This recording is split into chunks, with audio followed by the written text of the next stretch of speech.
你能不能小点声？你是找娘还是打劫？你不懂，我这叫一鸣惊人。如果声音大能解决问题，驴早统治3届了。你好啰嗦，幸好旁人看不到你，否则都被你吵死了。你这魔女还敢说我？天帝命你下凡历劫，可你非要逃跑，结果误入轮回殿，闯进凡人命簿里，这身体本该淹死，你是干扰因果。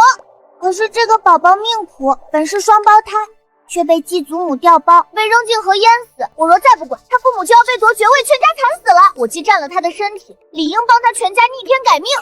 算了，若真能帮他，也算积攒功德，对历劫有益。哪来的小叫花子，竟敢骑猪在侯府喧哗，还不快滚！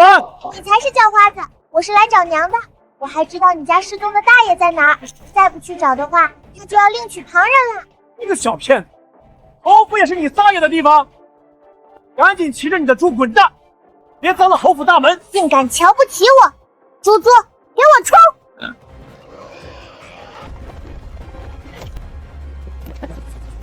宣娘，儿摔下假山后，就变得痴傻不能言语，行为也越发不可控制，屡次欺负妙医就算了，今天更是想要将她推下水淹死，实在是可恶！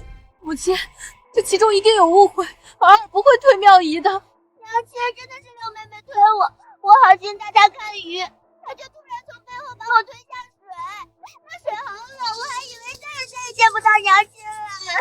大夫人明鉴，奴婢亲眼看到六小姐将五小推下池塘的，幸好奴婢及时跳下水中相救，否则五小姐怕是要被淹死了。宣娘，人正在此，你继续护着儿，不仅害了她，更是害了家里其他孩子。我意已决，城外有个庄子正好养病，今天就送去吧。我不肯啊！儿才5岁又吃傻，去庄子上怎么活？你若不放心，就陪他一起去啊。老大失踪，再将秦轩和这傻子撵到庄子上，那这侯府的爵位就能直接落到我亲生儿子头上。来人，将大夫人和六小姐送到庄子上，病好再回。是。大夫人，请吧。怎么回事？娘，我骑猪猪来看您啦。儿，孩子为何与我的儿长得一模一样？你是哪儿来的野丫头？竟和儿年岁相貌如出一辙，难道是被扔进河里的另一个双生子？我是被除掉了吗？这个狗奴才，还不快说，这到底怎么回事？老夫人息怒，是这个骑猪的小丫头，她说是大夫人的女儿。我的女儿？你发什么癫？咱家5姑娘、6姑娘都在，我怎么可能是宣娘的女儿？就是，大爷失踪月余，大夫人本就心急如焚，你这狗奴才再敢添乱，我不打了你的嘴！奴才没胡说，是这丫头说知道大爷在哪，还说大爷要跟别人成亲了。你说什么？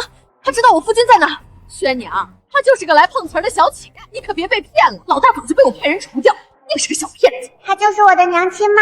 娘亲好漂亮呀！这丫头，方才开口说话了吗？可怜的娘还不知道，这继祖母将我从她那侄女生的方妙仪调了包，还让张嬷嬷把我扔进护城河淹死，幸亏我命大活着回来认亲。娘，安安保护你。这孩子没张嘴，我听到的竟是他的心声。为了让方妙仪霸占娘的嫁妆，还让人将儿给推下假山想摔死。什么？儿也是被婆婆害的？还好我们姐妹命硬，儿虽然傻了，但还有救。坏祖母又想再伤害我娘亲妹妹。夫人，您怎么了？我没事。眼下夫君摔死父母，我若与老夫人撕破脸，只怕是伤敌800，自损1000。既知道真相，一切都要从长计议。哪来的小骗子？来人，将他给我乱棍轰出去！是。猪猪，把欺负娘亲的坏祖母撞死！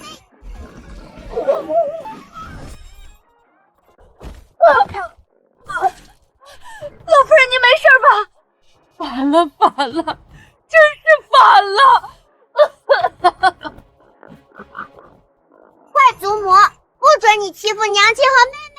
来人，给我把这个臭丫头抓起来！我今日非要狠狠教训她不可！一头猪就怕成这样！坏祖母不要凶他们嘛，猪猪很乖的，只要不抓我，他他就不撞人。婆母息怒，您何必跟一个小孩子计较？他这么小，看着怪可怜的，若非饿坏了，也不会跑来侯府来认亲。他还可怜。婆母，侯府近来不太平，我想着，不如收留这孩子，就当是积德行善，说不定老天爷看在咱们人善的份上，能保佑夫君平安归来呢。娘亲还没认我，就想收留我，娘亲真好。积德行善，你要收留他可以，你带着他和儿儿一起搬到庄子上去。到了庄子上，你爱养多少野孩子养多少，我不拦着。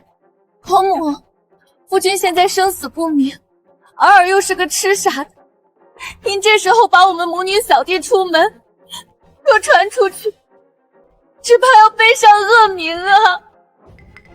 宣娘，不是我赶你走，实在是儿儿这孩子不能继续留在府里啊！他今日敢把妙仪推下水，明日说不定就敢杀人放火，总不能为了他，整个侯府都提心吊胆吧？娘亲，我好冷啊！妹妹推我下水，我害怕。看我们妙仪委屈成什么样了！宣娘，儿儿已经废了，难道你还要因为一个傻子放弃更优秀的妙仪吗？婆母，我保证儿儿会好的，他不会伤害任何人。你的保证没人相信。张嬷嬷，多叫几个人来，今天无论如何都要把他们母女送到庄子上。我的祖宗哎，你怎么能给凡人吃仙丹？她是我妹妹，吃颗金丹怎么啦？你这是违反天规，你就不怕她长生不老，被人当妖怪啊？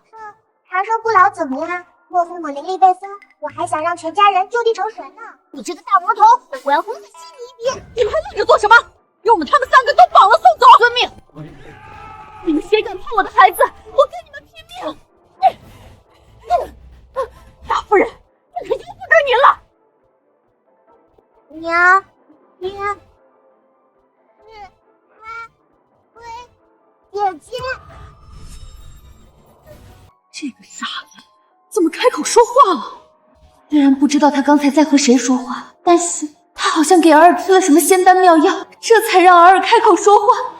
是他救了儿儿。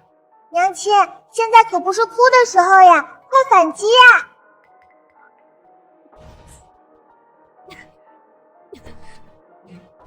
婆母，您听见了吗？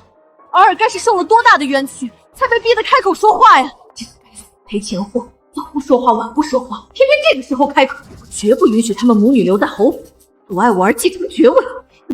宣娘，儿儿才5岁，又是个痴傻子，就算能说话了，他的话也不能当真。老夫人明鉴，奴婢没有推妙仪姑娘，奴婢冤枉啊！姐姐，你说没有推方妙仪，敢发誓吗？你要是敢发誓，我们就相信你是冤枉的。果然是个5岁小孩，居然相信誓言这种蠢话，也太好糊弄了。我有何不敢？苍天在上，我对天发誓，要是推了五小姐，就让我天打雷劈！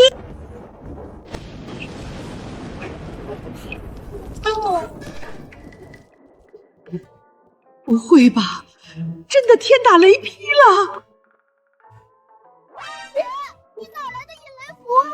自然是下凡之前我在神尊身上磕的呀！臭丫头，你死定了！我要再狠狠记你一笔！婆母，你看到了吗？连老天爷都在帮儿儿证明清白。这就是巧合。祖母要不要也发个誓呀？就说如果是你指使人污蔑尔尔妹妹，也被天打雷劈。闭嘴！哪来的野种？也配叫我祖母？那我叫你坏婆婆，坏婆婆是不是做贼心虚啊？难道真有天罚一说？不行，这院里不安全，我还是得回头再狠狠收拾他们。我忽然想起还有事儿，来，把这剑柄脱下去。此事可是赶日在一。妙仪，你为何要诬陷妹妹？祖母说尔尔病了，娘亲更疼尔尔，就不要妙仪了。她虽不是我亲生的，却在我身边养了5年。娘亲还不知道这方妙仪就是个坏孩子，她长大后抢走娘亲所有嫁妆，然后任由坏祖母折磨娘亲。方妙仪坏！方妙仪抢了我女儿的人生，甚至帮着老孟氏诬陷儿儿，要把我们母女赶走。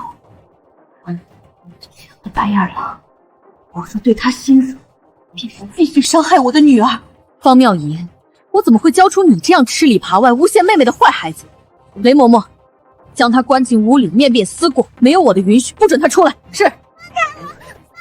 娘亲真棒，不愧是我的好娘亲。找个信得过的人去查老孟氏娘家是否有个侄女，再多派几人看护好儿，别让任何人靠近她，尤其是方妙仪。是，老奴这就去。孩子，你叫什么名字？没名字，我本名叫月安，可我在人间还没有名字。以后你就是我的女儿，叫方月安如何？我喜欢这个名字。好，安安，等你大哥巡礼休沐归来，我带你去见他，他一定会疼你的。娘亲说的大哥，应该是被巫师入狱，最后被惨死狱中的大哥。我既然回来了，一定会保佑全家人的。什么？我儿会惨死？好孩子，你受苦了，娘亲以后一定好好补偿你。谢谢娘亲。娘亲啊，你怎么如此轻易就相信我是你孩子了？哼，这也就是我，对别人可别轻易相信，尤其是二房一家，从上到下没一个好东西。二夫人是我的闺中好友，我与她先后嫁入侯府，一直相互帮扶，难道她也有问题？可怜娘还不知道，我爹现在失了忆，武功全失，救他的那户人家看他锦衣华服，打算携恩图报，要将女儿嫁给他呢。对了，夫君的下落还没问呢，你说，你知晓我夫君在哪儿？在运州孝远县张家村一个叫张老七的人家。糟了，回答太快，娘若问我如何得知的，我该怎么解释呢？喂，你怎么什么都说啊？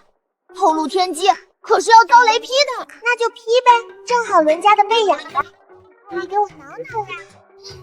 混蛋，我可是轮回仙，又不是你的养羊狗。养气鬼，喝凉水。好孩子，你留在我院中休息，我这就去派人找你爹。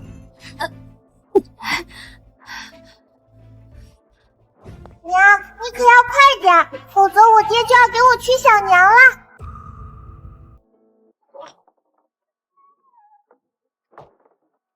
回夫人，查到了，快说。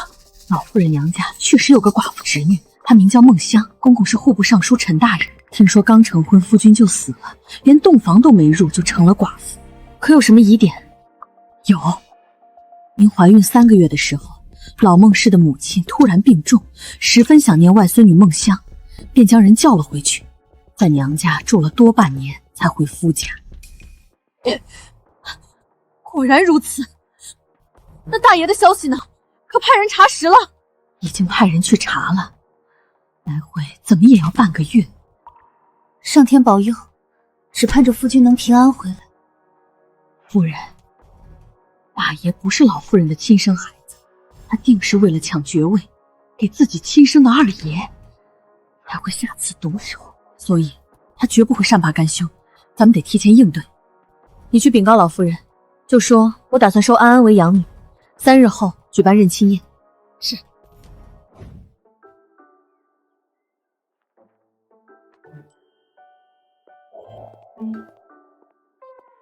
你怎么还有隐身符？你吵什么？我引雷符都能顺，隐身符怎么就不能顺了？我现在怀疑你把轮回阵的库房都搬空了。没那么夸张啦，也就偷了一点点。那个该死的小杂种让猪撞我，秦轩竟然还要收她为养女，这其中肯定有猫腻。当年那孩子你确定淹死了？老奴亲眼看着那孩子沉入河底，绝无生还的可能。难道真是巧合？可万一他真的没死？母亲慌什么？就算那杂种命大没死成，一个5岁的毛孩子还能翻了天？万一秦轩知道真相，闹起来怎么办？那岂不是正中我们下怀？秦轩无凭无据，一旦闹起来，就顺势给他摁一个风名，说他死了夫君，女儿也摔成痴傻，受不了打击，这才疯了。有道理，到时候就能名正言顺地把他送到庄子上自生自灭。母亲说的没错，至于大房唯一的儿子方寻礼，我已经想好如何对付那个书呆子。等他死了，大房就彻底没了人，那侯府的爵位自然就落到我儿头上。接下来如何打算？秦轩不是要办认亲宴吗？那咱们就在宴会上逼他当众发疯，万一他不配合呢？此药能迷人心智，让人陷入癫狂，到时候定能坐实秦轩是疯子的事实。2个大坏蛋，竟然想让我娘亲变成疯子，简直是一肚子坏水。不，是2肚子坏水。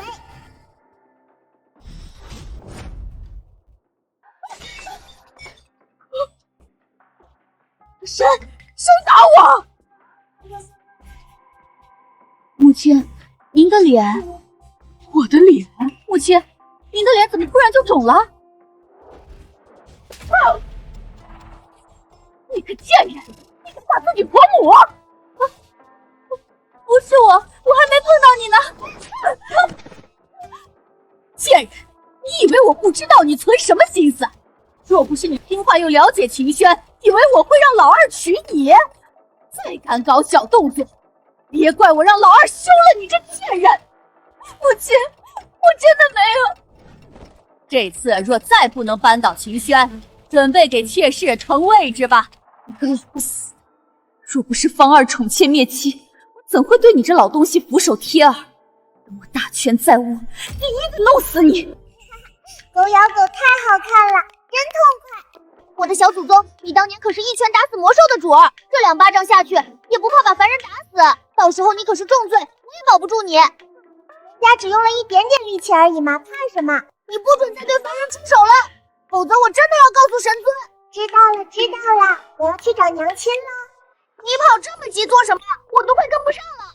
我得想办法提醒娘亲，不能让她中了坏蛋的奸计。臭傻子，走路不长眼啊，竟敢撞我！这胖子谁啊？撞得我头都晕了。他是老孟氏的亲孙子，周华锦的宝贝儿子方旭泽呀。原来他就是害我大哥入狱的罪魁祸首之一。听说你这傻子能开口说话了，不如跪下来学声狗叫，本少爷就原谅你，如何？这坏蛋是把我当成儿儿了，以前他是不是也这么欺负儿儿？你表里他以后继承爵位，会把儿儿嫁给一个变态老头子，害儿儿被折磨而死。这个大坏蛋，我绝不能轻饶了他！臭傻子，还敢瞪我？信不信我把你眼珠子挖出来？对了，我想到办法对付这些坏蛋了。周华锦想给娘亲下毒，让娘亲变成疯子。那如果反噬到他自己最宝贝的儿子身上呢？喂，你又想搞什么东西啊？一个疯子，可没办法跟我大哥哥抢爵位哦。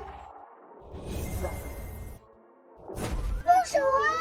这是反噬咒啊！你怎么能给凡人用这个？急什么？若被施咒的人没有害人之心，这咒语就不会发作，对不对？对，是对。可是这不就得了？我可没有害凡人，若是他遭遇反噬，只能证明他有害人之心，这叫报应。你真能强词夺理啊！臭傻子，还敢打我！我今天非要狠狠教训你！打我，赢的可是你哦！住手！这你大哥方寻礼，大哥哥，儿，你能说话了？我不是儿，我是安安呀。安安，我倒是听夏爷说有个和尔尔样貌一样的小丫头骑着猪闯进侯府，没想到是真的。原来你就是那个杂种，就是你骑着猪把祖母撞飞的。二哥哥，猪猪是在跟祖母玩游戏呢。放屁！你这个小杂种，我打死你！你敢碰她，别怪我不客气。大哥，你要为了这个杂种跟我不客气？你身为男子，又是兄长，怎能对幼童出手？莫非你想让我告诉二叔，让他罚你？你小杂种，你给我等着！等就等着，对。听说是你护着母亲和尔尔，才没有让他们被祖母欺负。是坏奶奶做坏事，怕遭雷劈。好妹妹，以后我就是你大哥了，我会护着你的。大哥哥长得又帅，对我又好，可惜以后会被方旭泽那个坏蛋联合外人陷害入狱，最后惨死在酷刑之下。我一定要救大哥哥。刚才明明没说话，我为何能听到他的声音？还有，说我会被人陷害入狱。母亲刚才说的是真的？已经派人查证过了，千真万确。所以你也能听到那孩子的心声？是，多亏这孩子的心声，我才知道真相，否则后果不堪设想。所以安安真的是我的亲妹妹？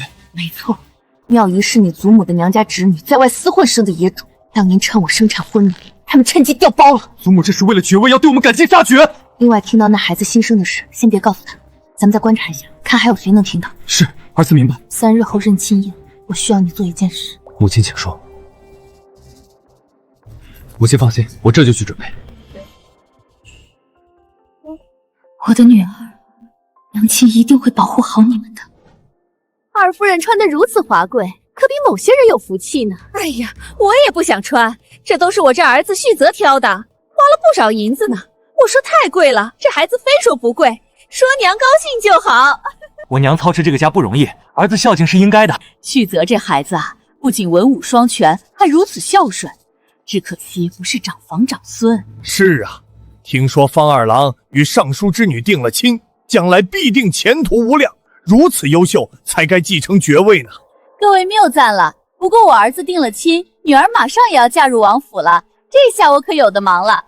真羡慕大嫂十分清闲，还有心情给个野丫头办认亲宴。大房确实冷清，听说方大郎还没找到，如今秦夫人一个人撑着，还怪可怜的。是啊，夫君失踪，儿子又是书呆子，女儿还把脑子摔傻了，真是命苦。大房最近接连发生不好的事，大嫂办这认亲宴，多半是想趁机冲冲喜吧。依我看，还不如去居节呢。这么爱笑，待会儿看你还能不能笑得出来。这就不劳弟妹操心了。安安与尔尔生的一模一样，倒是比妙仪还像双生子。不知道的，还以为当初有人把孩子调包了呢。您说是吧，婆母？我说笑的，看把婆母紧张的。少在这里胡说八道！我可警告你，若尔尔和这野丫头再敢欺负妙仪，别怪我将他俩一起送到庄子去。尔尔从未欺负过妙仪，上次分明是那丫鬟推妙仪下水冤枉尔尔，莫非婆母忘记还遭了天打雷劈吗？嫂子，您少说两句吧，婆母也是为了你的妙仪好。尔尔虽然能开口说话，可依旧痴傻不明事理。闭嘴！不准你说我女儿！你这丧门星，不准吼我母亲！就是你克得我大伯生死不明，尔尔摔下来变傻，应也是你克的。大嫂莫怪，这孩子为了护我才口无遮拦，我回头一定好好管教他。你这孩子怎么什么话都往外说，还不快给你大伯母赔不是？让各位见笑了，这孩子就是父母心齐，见不得我受委屈。大嫂大人大量，不会跟一个孩子计较吧？二夫人说的是，二少爷小小年纪就知道护着母亲，真是孝顺呢。二少爷这般有担当，若能继承爵位，将来定承起侯府门楣呢。可不敢这么说，爵位的事儿哪里是我们妇道人家能议论的？大房还有巡礼呢，虽然是文弱了些，到底是长房长孙。来，旭泽，快给你大伯母敬杯茶。方才你出言不逊，得好好赔个不是。大伯母，侄儿方才言语冒犯，请大伯母恕罪。等喝了这杯茶，你就会变成疯子，侯府的爵位就是我的了。娘亲，快喝茶，快喝茶呀！娘亲喝了茶就有好戏看了，嘿嘿。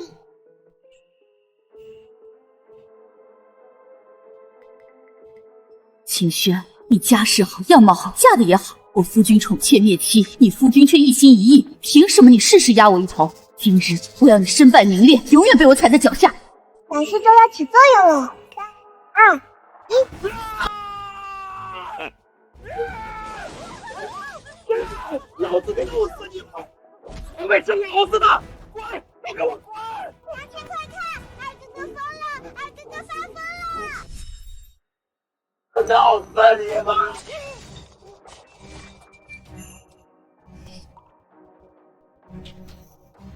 自己这孩子怎么突然发疯了？快来人啊，把他按住！天哪，这方家二少爷竟然是个疯子，太可怕了！这种人怎么能继承爵位呢？比他大哥文质彬彬可差远了。这种疯子都敢放出来参加宴会，二夫人也太过分了吧！各位误会了，我儿不是疯子，他就是父母心切。方才大嫂说话伤了我，他看不得我受委屈，这才动了气。他是个孝顺孩子，绝不会无缘无故闹脾气的。对，旭泽是个孝顺孩子，都是秦轩你不对，还不快给旭泽道歉！闹成这样，成何体统？这两个大坏蛋竟然还敢往娘亲身上泼脏水！哼，看我的！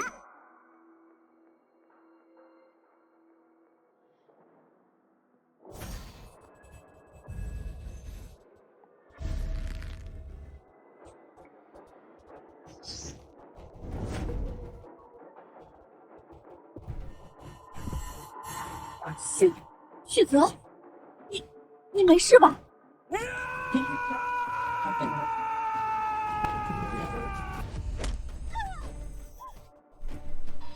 旭泽，你疯了！她可是你娘！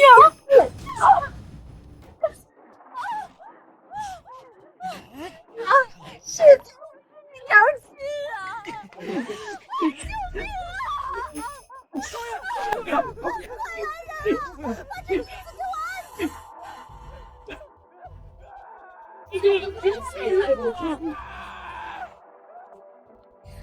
弟妹，你方才不是说旭泽是护母心切，现在怎么连你也打了？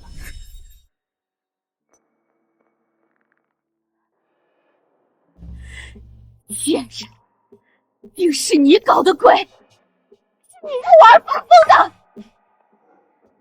弟妹，你自己没管教好旭泽，怎能怪到我身上？这二少爷真是六亲不认了呀，连亲娘都打，肯定是疯了。二夫人自己教出一个疯子，竟还有脸埋怨旁人，真是丢人现眼。侯府怎么养出了这样的疯子？谁家女儿敢嫁给他呀？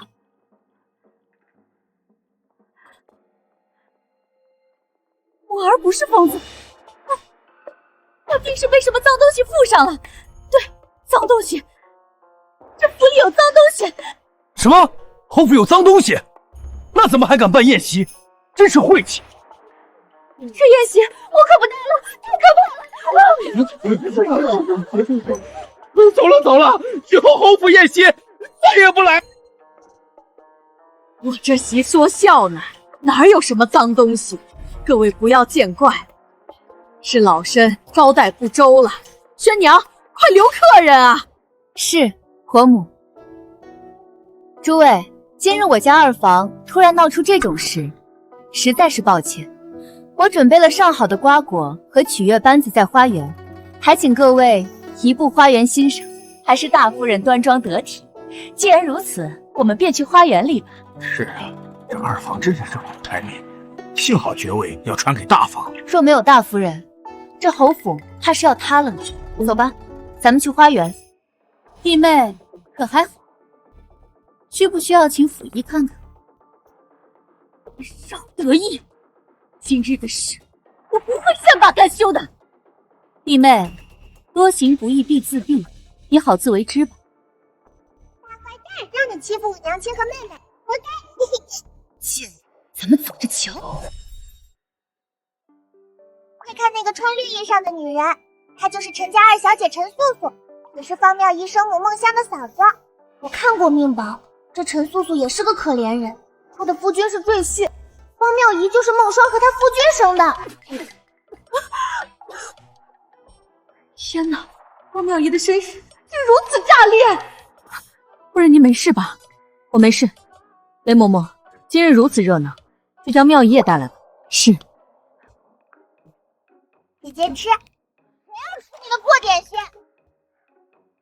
不吃算了，我吃。不准吃我家的点心，我就吃。把点心给我！陈小姐，你没事吧？无妨，多谢大夫人。妙仪，快向陈姨母道歉。我才不道歉，是他害我撞的人。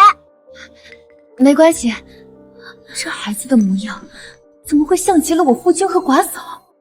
咦，对不起，我代妙仪姐姐向您道歉。谁让你代我道歉？分明就是你的错。妙仪，你怎么回事？雷嬷嬷，将她带下去。是。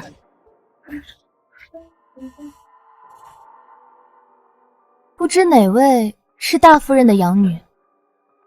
咦，我是娘亲刚收养的女儿。你是养女，怎么与六小姐倒更像是双生子呢？难道五小姐长得像爹爹？是啊，这孩子与儿很是有缘分。不过说起来，妙仪长得与我和夫君都不太像呢。恭喜大夫人又得一位千金，不过当年生下这双商子要受不少罪吧？可不是吗？当年疼了一天一夜才把孩子生下来，都没看一眼就昏死过去了。是吗？那可真是辛苦大夫人了。说起来，我家嫂嫂孟香与府上老夫人是亲姑侄呢。是啊，咱们两家可是沾亲带故的，以后要多来往才是。大夫人若是不嫌弃，后日便带3个孩子来我家做客，如何？好啊，那我就不客气，带孩子们去叨扰了。可怜的陈姨还不知道，她的赘婿早就和嫂子厮混在一起，生了孩子，就连兄长也是被这2人害死的。最近这2人还打算杀了他，霸占陈家呢。这陈小姐与我一样是苦命人，我得帮帮她。那就是我的女儿吗？都长这么大了。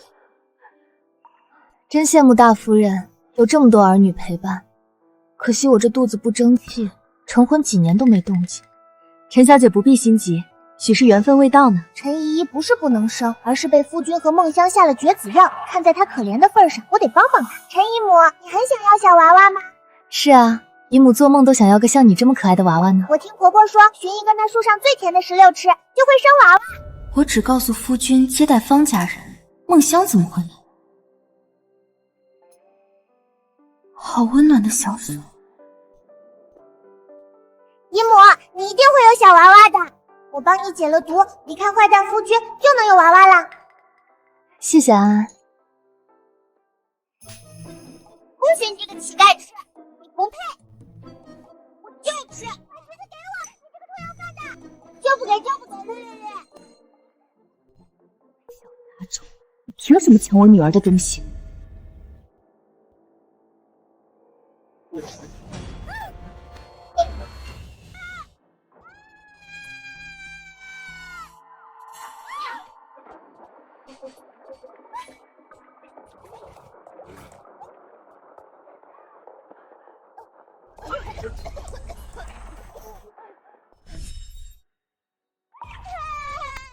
这是怎么回事？妙姨怎么落水了？嫂嫂，这是怎么回事？孩子打闹不慎落水，我正好路过，就跳下去救他了。娘亲，是方圆这个臭臭推我落水的。娘亲，我没有推他，是那个姨。这2个孩子抢桃子时不小心落水的，幸好没大事，都怪我没有早点阻拦。这怎么能怪陈嫂嫂呢？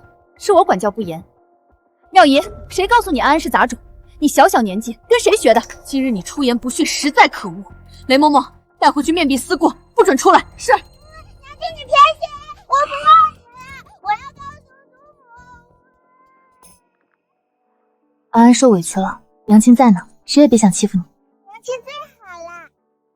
顾母当年说让我女儿成掌上明珠，这贱人竟敢苛待我女儿！凭什么妙姨哭成那样没人，这小杂种却被护着？陈小姐，今日叨扰了，我们改日再来拜访。大夫人慢走，今日招待不周，还请见谅。我和娘亲暗示的这么明显，陈姨肯定怀疑了。接下来就等好戏看喽。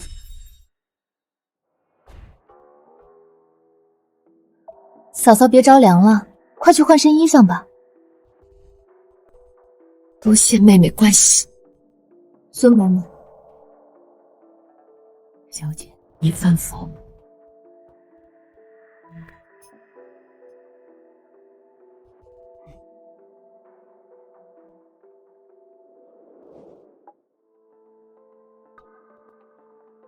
回小姐，老奴隔着窗户缝看得真真切切，嫂夫人肚子上确实有妊娠痕，她定生产过。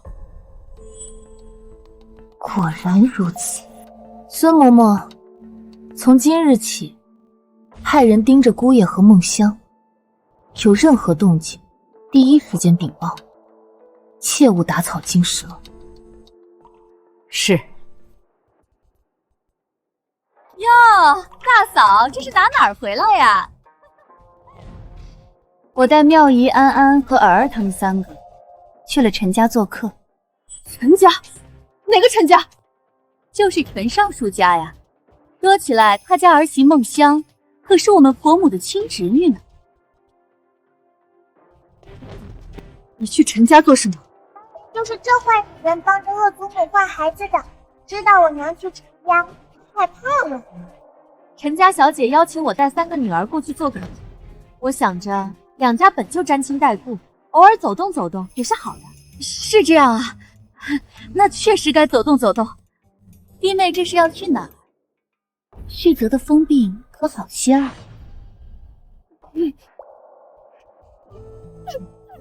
宣娘，你说我的命怎么这样苦？夫君宠妾灭妻，儿子又突然发了疯，险些连累女儿的婚事结不成。真正的婚事怎么？梁贵妃听说旭泽发疯，嫌二房名声有损，便要齐王与真真退婚。那可真是不妙呢。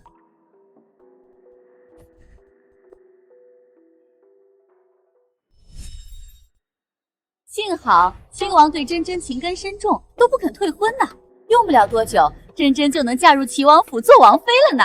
是吗？那可真是恭喜弟妹了。不过旭泽的疯病满城皆知，儿子的婚事怕是未必能保住呢。说起婚事，我家勋礼与林家的婚事也该提上日程，我得尽早准备婚礼，怕是没空陪弟妹闲聊。先行告辞。凭什么我丈夫儿子不省心，这贱人却事事如意？想靠林家让你儿子平步青云，做梦！我定要让方勋里身败名裂，不得好死！这坏女人肯定要使坏，这一次我一定要让你搬起石头砸自己的脚。根据记录，方旭泽还有好几个大丑闻没曝光。什么丑闻？请重点的说。欠风流债，让妓女怀孕，最炸裂的是他杀过人。这些事被挖出来，方旭泽完蛋，我大哥就安全了。我是没错，可千万别胡来，贸然对凡人出手犯天规。别拿天规吓唬我，我是魔，天规管好行事。我的目的只有一个，谁伤害我亲人，我就撞谁。有安安真好，可她还是小孩子。我身为娘亲，总不能当甩领掌柜全依赖她。既然安安会保护勋礼，那我便让人去查一查方旭泽养在外面的怀孕妓女。讨厌，人家最近忙到半夜，凌晨才睡，吵什么呀？别睡了，要是你大哥就要出事了。放心放心，昨晚我将一切都准备好了，大哥不会有事的。根据命帛所记，今日方旭泽会在诗会上将偷你大哥的诗词抢先作答，甚至反过来污蔑你大哥剽窃他的诗词。我子见理学士气的当众开除了你大哥，害他再也无法科举。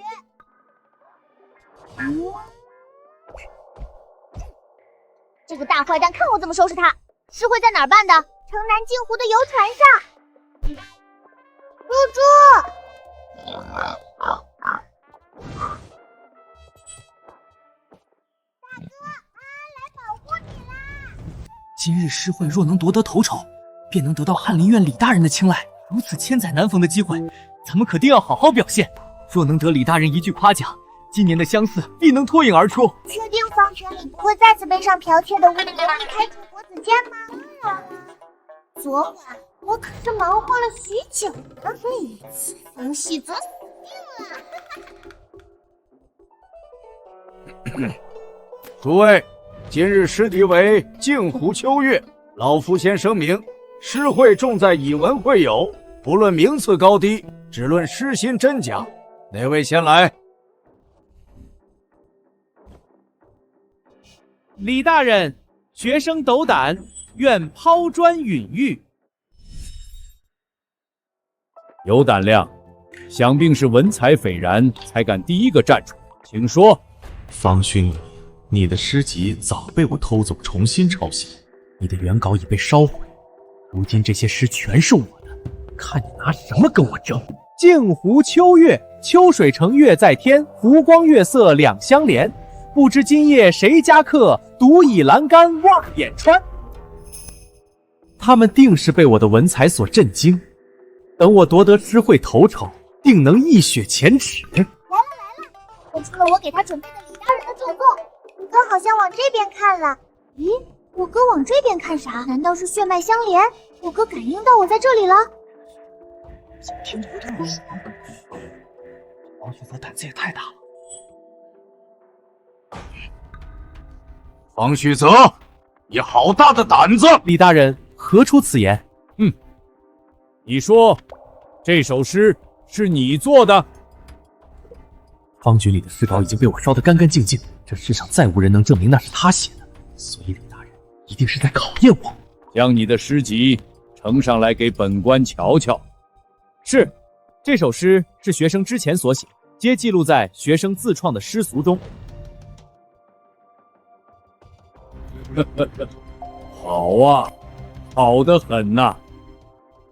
大人谬赞，学生不过是随手创作。二弟，你怎么能说这首诗是你写的？这诗分明……大哥，你该不会想说这首诗是你写的吧？哼，这10集原稿在此，难道你想剽窃我的诗？剽窃狗，你完蛋啦！你想害我哥，没想到吧？我给你准备的是李大人的竹笋炒肉，等着被揍呢。我不是这个意思，这首诗是……闭嘴！分明就是想倒打一耙，说我剽窃你的诗。有本事你拿出这首诗的原稿，拿不出就是你颠倒黑白。这首诗的原稿我确实拿不出，可是拿不出来你也敢站起来？大哥莫不是嫉妒我才想将我的诗抢走？你这等无耻行径简直是天下文人耻辱！李大人，您应该立刻将他逐出国子监，永不录用。如此无耻行径，本官的确该将其逐出国子院，永不录用科举。方雄礼失去了科举资格，看你如何继承侯府爵位。来人，将方旭泽给本官拿下！大人，你是不是搞错了？是方全礼想要剽窃学生的诗词啊！二弟，你刚才念的那首诗是李大人的诗，而且还是大人3年前在翰林阁所写，京城金选里收了的，在场诸位都读。方旭泽到底是什么蠢货？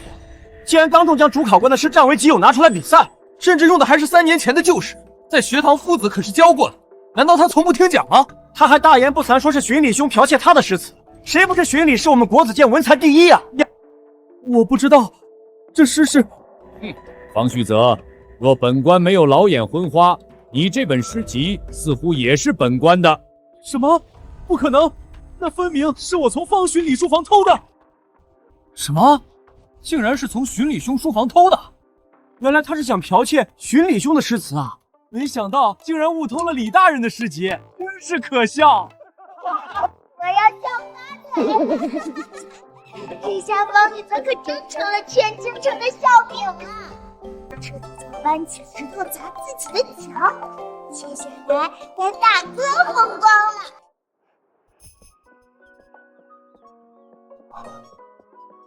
大哥哥，我来给你送诗集啦！啊！李大人，爷爷，我大哥哥的诗集落在家中，我特意来给他送。是吗？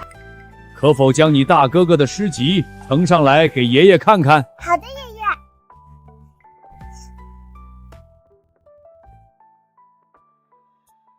好诗，好诗啊！玄礼不愧是国子监最优秀的学子，大人谬赞，学生愧不敢当。文采斐然，定能前途无量。今日诗会头筹，怕是非你莫属了。哈哈哈。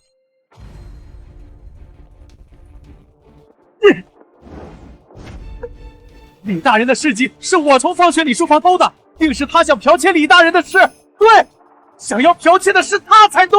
二弟，李大人是翰林院侍读学士，诗名满京城。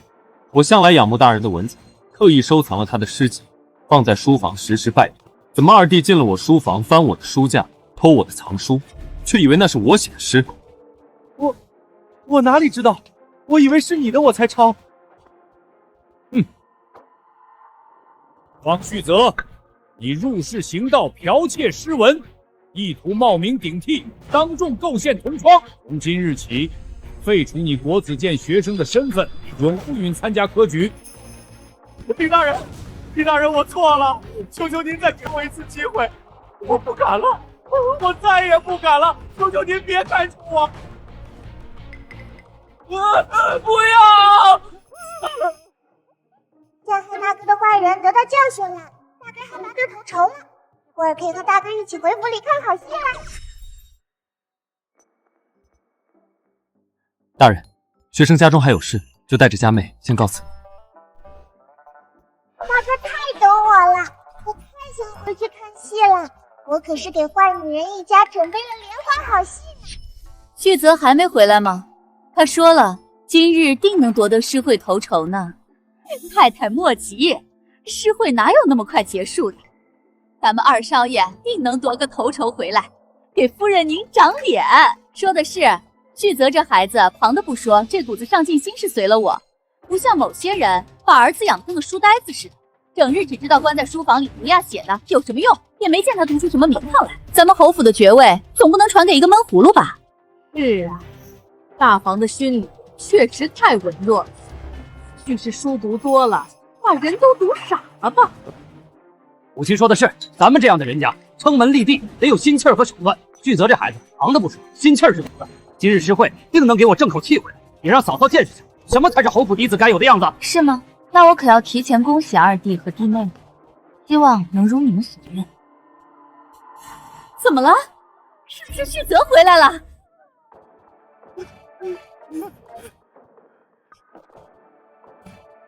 二夫人，是二少爷回来了。真的？旭泽诗会夺了第几？是不是头筹？那个二少爷是被人抬回来的。还回来？什么意思啊？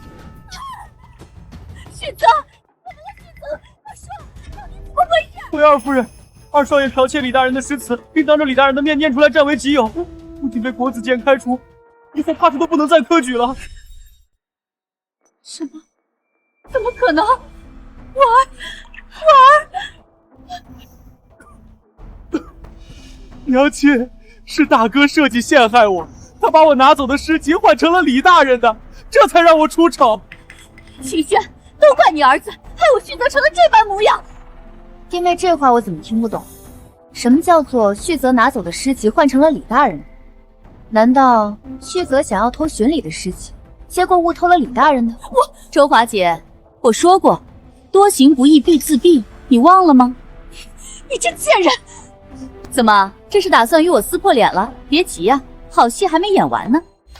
二郎，妾好想你，你说过会为妾赎身的。花娘，你怎么会在这里？如今妾怀孕都7个月了，你怎么突然就不理妾了？你是哪来的小贱蹄子，竟敢胡乱攀咬我儿！来人，快将他轰出去！慢着，弟妹急什么？这花娘不仅是春香楼的头牌，还是旭泽的红颜知己。如今她坏了旭泽的骨肉，你怎能如此不近人情，将她赶出去？你胡说八道！我儿怎么会与青楼妓女私混？那是你污蔑！花娘，二夫人怀疑你污蔑，你可有证据？这是二郎的贴身玉佩，上面刻着他的生辰八字，是他亲手给我的定情书。哎呦，还真是呢。这玉佩咱们方家子孙各有一枚，做不了假。宫殿您看。老二，看你教出的好儿子，我侯府颜面都被他败光了。总编，旭泽定是被人陷害了，你可要为他做主啊！再说了，那方雪里就是个书呆子，肯定是嫉妒我家旭泽。娘亲，大哥他得了诗会头筹，拿了奖励回来了。我就知道轩丽是个争气的，快让娘亲看看头筹奖励是何物。这可是上等的翠玉观音，价值连城。谁说我家局里是书呆子呢？大哥最厉害了，李大人夸赞大哥文采斐然，是最优秀的学生。坏人一把气吧，最好气得不知道喘气了。爹，虽然方旭泽给咱们侯府丢了颜面，但是军礼争回来了，你可千万别再生气了，气大伤身呢。保佑安安，否则今日身败名裂的便是我儿勋礼。巡礼倒是个好孩子，闹了这么一出都累了，先各自回去休息吧。我儿辛苦了，娘亲定要亲自下厨给你补补身子。婆母，儿媳告退了。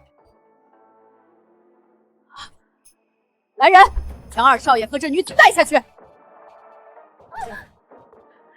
婆母，你可要为旭泽做主啊！行了，现在知道错了，早不能好好管教儿子。我警告你，绝不能送那女子和她腹中的孩子。可是长妻，若旭泽大婚之前便有了庶子，定会影响他的婚事。你也知道啊，你怎么不管教好她？如今多少双眼睛看着那女子挺着大肚子进了侯府，若出了意外，侯府能撇清关系吗？而且知道，你快滚下去，好好管教你的蠢货儿子。是。母亲，旭泽算是彻底废了，科举路一断，名声也臭了，爵位肯定不能落在他头上，咱们另做打算。你说怎么办？旭泽不行，我又不是只有他一个儿子，刘姨娘生的那个。你说旭辉不行，他母亲出身实在太低贱，旭泽还年轻，若能改邪归正，又有孟家与周家扶持，或许还有机会。既然母亲这么说，那孩儿就不管了。若是这次他真的无法参与科举，那便彻底放弃。好，就依你吧。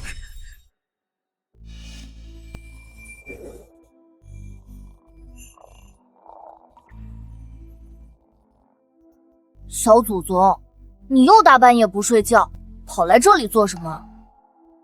怀泽，命簿上记载，他16岁那年，失手将同窗的郭朗推下湖淹死了，对不对？命簿上是这么记的。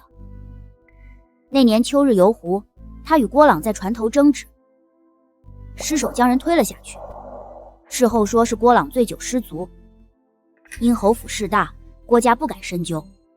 后来方旭泽心虚，偷偷请了道士，在湖边设了法阵，压着郭朗的魂魄，令他难以投胎转世。这个十恶不赦的坏蛋，我身为魔头都看不下去了。你对他做什么了？我的姑奶奶，你能不能别总对凡人出手啊？我只是帮他开了个鬼眼，还让他见见老朋友呀，这不算对凡人出手吧？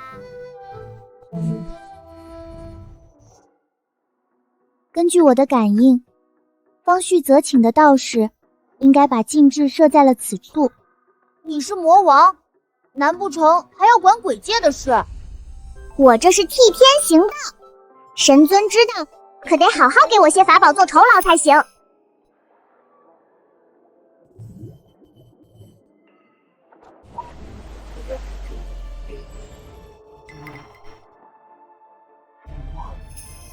我终于出来了，小妹妹，你救了我吗？是我救了你，郭朗哥哥，你可以去转世投胎了。我在此之前，你可以有冤报冤，有仇报仇哦。谢谢你，小妹妹。方旭泽，我说过，做鬼也不会放过你。你也太狠了吧！竟然放鬼吓唬方旭泽，你不怕他被吓死吗？不做亏心事，不怕鬼敲门。他要是没有害人，为什么怕鬼？又强词夺理，我这可是为了保护哥哥。只有方旭泽恶有恶报，彻底完蛋，才不会继续害我大哥。走喽，回家睡觉，明天定有好戏看。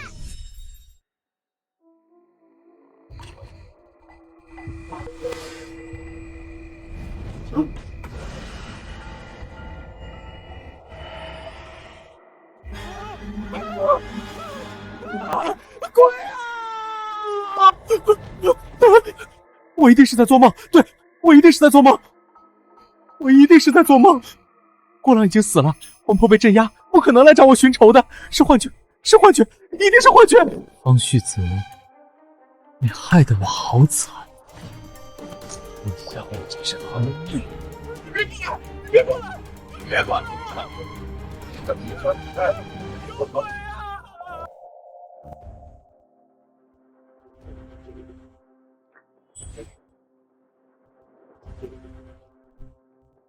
师傅，你可一定要救救我儿啊！放心，区区小鬼不在话下。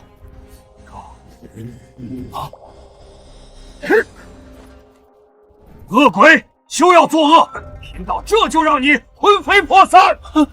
这糟老头子坏得很，帮助坏人不帮助好鬼。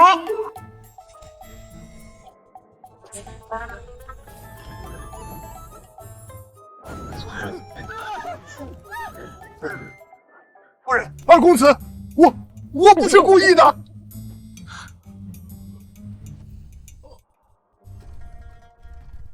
方旭泽看到了吧？这破道士不能把我如何？你若不肯认罪，我便把你活吃了。不要啊！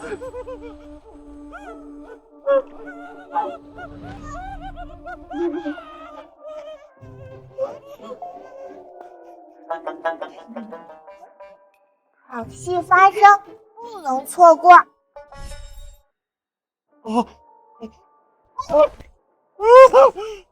郭朗，我错了，我不是故意把你推进湖里淹死的。那天是你先推我，我才还手的，我没想把你推下去。你原谅我，求求你原谅我。你去官府自首，便放过你。我这就去，我去自首。我杀人了，我有罪啊！国主，方旭泽害我大哥冤死狱中，终于恶人有恶报了。谢谢你，我心愿已了，终于能转世投胎了。在人间还有最后7日可逗留，这期间你可以回去看看父母，与他们团聚。我已为他们开了鬼眼，你们可以相见。真的吗？谢谢你，从今以后，你就是我心目中的大王。本大王很满意这个称呼。去吧去吧。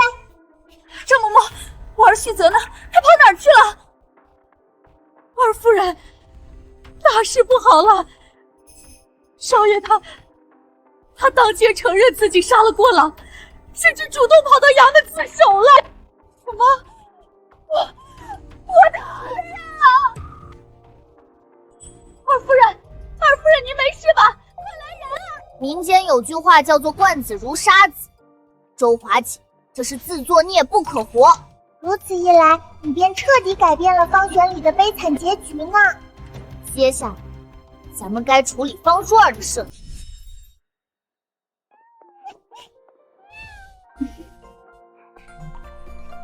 娘亲，你怎么在这儿？自然是想安安了。你可还记得陈一母？当然记得，就是方妙仪生母梦香的小姑子嘛。一母的娘亲陈夫人授意，特意邀请我们前去呢，还强调一定要带着你和妙仪还有儿儿。真的吗？太好了，我最喜欢宴会了。调查清楚，就是打算设宴动手。我特意强调带着我们3个女儿参加，这一下正合适了。看来我与方妙仪这个孽种的母女缘分即将倒甜了。是不是张嬷嬷下属帮你抓到了老是电话还不是重要证据？那个张嬷嬷她儿子可是个毒妇，这是她最大的软肋。原来如此，好安安，娘亲定不会让你失望的。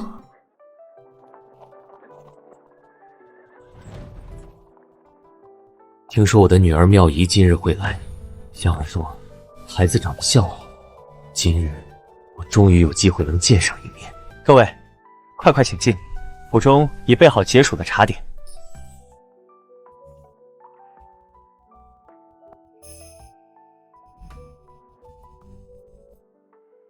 果然是我的女儿，与我眉眼相齐了。我一定要除掉陈素素，好与我的女儿和香儿团聚。那个热络的男子就是方妙仪的亲生父亲潘斌。命簿上怎么说？命簿上所记，潘斌与梦香害陈大一事瞒得极好，陈家二老始终没有发现端倪。没多久后，他们又故技重施，害死了陈素素，真是坏死了。不仅如此，陈素素死后，潘斌装的深情没有续娶，一副孝顺模样侍奉二老，然后经不住儿女都离世的打击，陈家二老身体也越发不好，最后主动撮合了潘斌与梦香，二人不仅又生了子女，还继承了陈家产业，享尽了荣华富贵。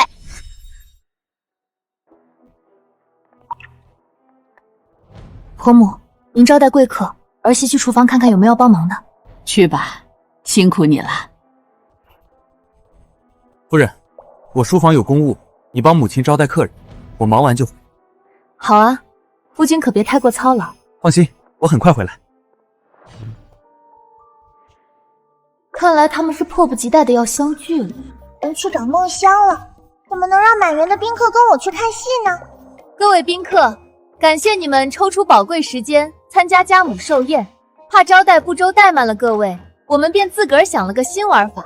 姨母，什么新玩法？也许能趁游戏带大家抓恶人。新奇玩法倒是让人好奇的紧呢。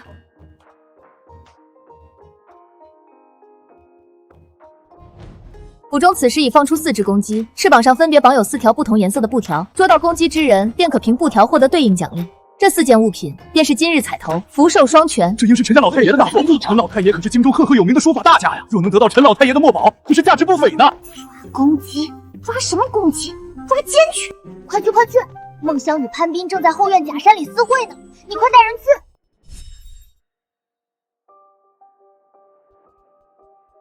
想必安安定能带我找到我想要的东西。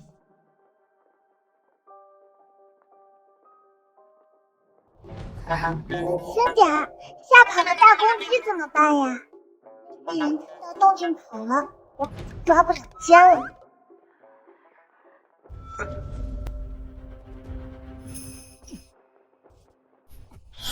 斌哥，清醒！我怎么觉得外面好像有什么动静？怕什么？心腹分别在两边路上守着，不会有事的。都怪你偏选在这处，惹得人家心惊胆战的。这样不是更刺激？你难道不喜欢？讨厌了啦！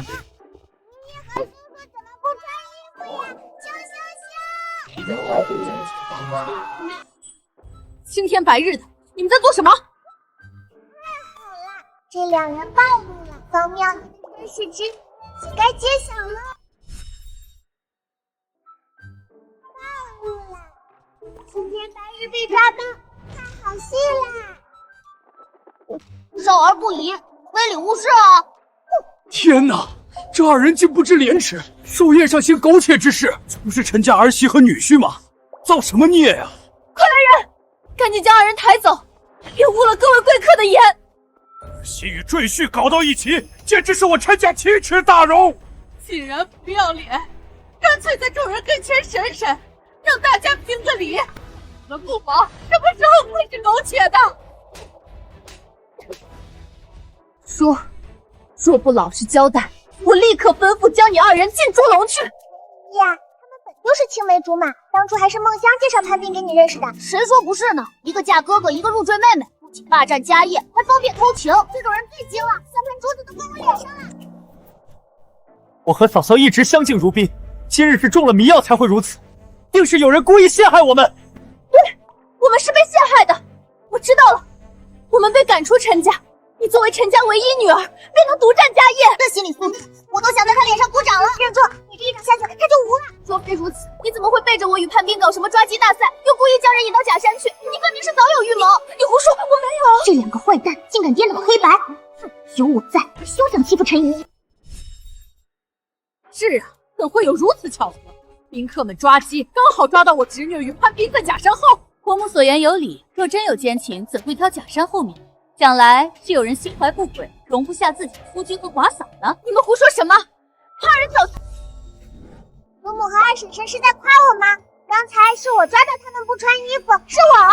陈姨，你可千万别说错话呀！幸好安安提醒，今日得让他们自己露出破绽，我才能名正言顺休夫。若非安安带人过去发现这奸情，我怕是要被骗一辈子了。既然你们说是中了迷药，不如请郎中诊脉。不就真相大白了吗？不愧是我娘亲，聪明绝顶。对，来人，传府医。陈素素这蠢货，怕是不知府医早被我们收买了吧？不仅能修妻所裁，还能顺势为香儿负责，名正言顺在一起。府医，他们可有中迷药？回大小姐，姑爷和嫂夫人确实中了迷药。府医早被收买了，不过有我在，不会让陈姨输的。妹妹，我知道你早嫌我碍事，可我为你兄长守寡多年，尽孝顺，你怎么能毁我贞洁，坏我声誉？如今我可怎么活？素素，我知你心高气傲，若非兄长早死，也不会招我这个赘婿入门。这么多年我对你一心一意，你这么做，不仅毁了我的前程，更是要将我置于死地啊！我侄女为陈家守寡多年，你们竟这般凌辱她，简直欺人太甚！是啊，陈家二老若不能给个说法，怕是难以服众的。我和二婶还真是低山臭水之一。对，必须给个说法，否则我便撞死在这里。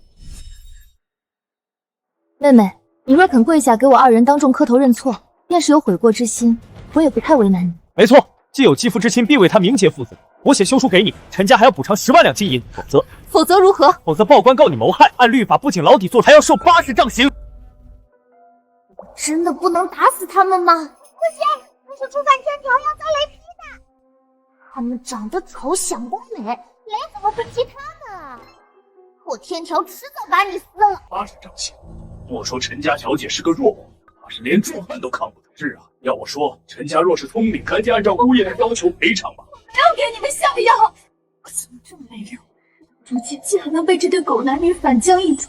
没有下药，的确说有迷药，只要再找几个郎中看看不就行了？我怎么没想到呢？你笑什么？莫非是奸计败露，疯了不成？你这毒妇，被拆穿竟然还敢打人！陈素素，你简直欺人太甚！我要报官！好啊，报官就报官，你现在跪下认错赔偿，我便原谅你恼羞成怒。大可不必。来人，立刻报官。是。慢着，素素，你可别冲动啊！虽然你害我失贞，可你到底是我亡夫的妹妹，我不忍心看着你去死啊！这样吧，你也不必下跪道歉了，干脆赔钱了事如何？对，你既然不肯跪下认错，赶紧签了休书，赔偿我们2人便是，其他的我便念在夫妻一场，不与你计较了。否则如何？这2个大坏蛋做贼心虚，肯定不敢报官。希望陈姨母报官，让他们自作自受。你们2位还真是大度呢。只是若陈家小姐真的犯罪，今日我等宾客皆为见证，若不报官，我们岂不是也有包庇之罪？是啊，还是报官吧，谁犯错谁受立法制裁，我们绝不包庇。王家夫人说的对，既然你们口口声声说是我下了迷药诬陷你们，那便让律法严惩我好。就是不知道查明真相后死的是谁。到底是自家事还是关起门来处理为好？若是你不知死活闹到衙门，陈家可就真的绝后了。我偏不，甚至我还打算多找几个郎中为你们作证呢。什么？你若现在认错，或许还能放你条生路；若等我找郎中戳穿谎言，你便是这对奸夫淫妇的同谋。大小姐饶命，他们没中迷呀。那你为何要如此说？是他们早就收买了我，你血口喷人！没错，你是陈家府医，居然是帮着他们诬陷我们。事到如今，你们还敢狡辩？看来真要让官府的郎中亲自验证才行了。来人，立刻报官！刚才说报官就是吓我，没想到他竟然不怕。若是官府严查，那我与香儿岂不是要受牢狱之灾？不行，不能报官！别报官！我只是不忍心看你受牢狱之灾。是啊，我们到底是念旧情的，这件事儿我们就不追究了。刚才贼喊捉贼那么嚣张，现在怕了吗？怎么心虚了？你们不追究，我可要好好追究到底呢。说，到底怎么回事？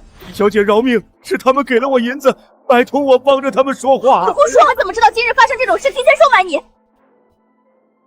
你们在婚前就有首尾。大小姐多年未孕，也是你们要我暗中给她下了高升的寒药，并且你们还威胁我给你们配慢性毒药。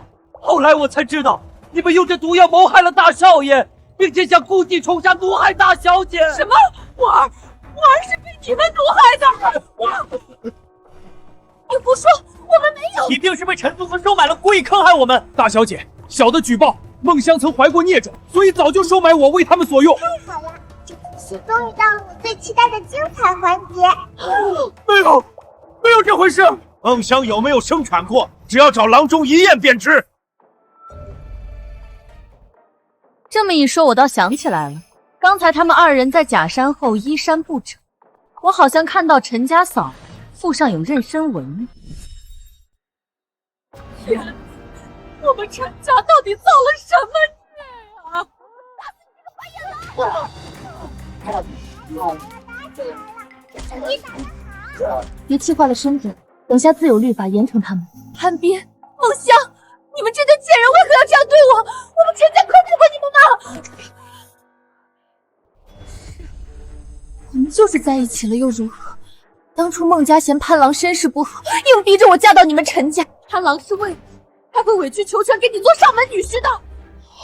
天琪，马上要拉孟家下水了。你自己做下这等恬不知耻的丑事，敢冤枉我孟家！你混账东西，想毁了孟家吗？姑母何必装模作样？当初逼我嫁陈家，还是你牵线搭桥。若没你，我和潘郎怎会有今天下场？都是你害的！这白眼狼，枉费我重新帮衬你，非毁了孟家不满意吗？孟家人不仅知道孟香与潘斌的丑事，甚至没少帮忙。老妖婆更是把我和方妙仪调包，如今是想弃车保帅。威胁孟香独自拦下罪责，以免连累孟家。老妖婆想让孟香拦罪，还想得美！今日我便要让这些恶人原形毕露。既然怀过身孕，那这孩子如今在何处？死了，是他长期束缚，导致发育不足夭折了。素素，是我一时糊涂被他勾引，你原谅我。害死你大哥的也是他，我什么都不知道啊！潘郎，我为你谋杀妻夫，身败名裂，你怎么背叛我？是你怂恿我入赘陈家，如今搞成这样都是你害的！你这个负心汉，我跟你拼了！这两人真闹翻了，还是故意扰乱注意力，不让我们追查真相。临近生产才会有妊娠纹，只靠束缚怕难以遮掩吧？你们朝夕相处，难道从未发现任何异常？记得6年前，孟家太夫人病重，孟香曾回孟家住了半年多。你们莫要胡乱猜测，他当时要嫁叛兵，孟家都没应允，又怎会与他做出这等事儿？是，若给人知晓，那孟家名声彻底完了。他们怎会做这糊涂事？我只做了糊涂事，你还害得我跟娘亲分开5年呢。既然回了孟家，那他这肚子就瞒不住。我家婆母到底是方家祖母，娘家的事儿怕是不知道呢。不如报官派人去查查孟家。你说的对，到时定要孟家人长殿72道酷刑，看他们敢不敢隐瞒。你们无凭无据，简直是诬告我们孟家，就是诬告！他来了，带着证据来了。老奴是孟氏家奴，当初孟香确实回孟家待产，并且生下了一个健康的女婴。张嬷嬷，你胡说什么？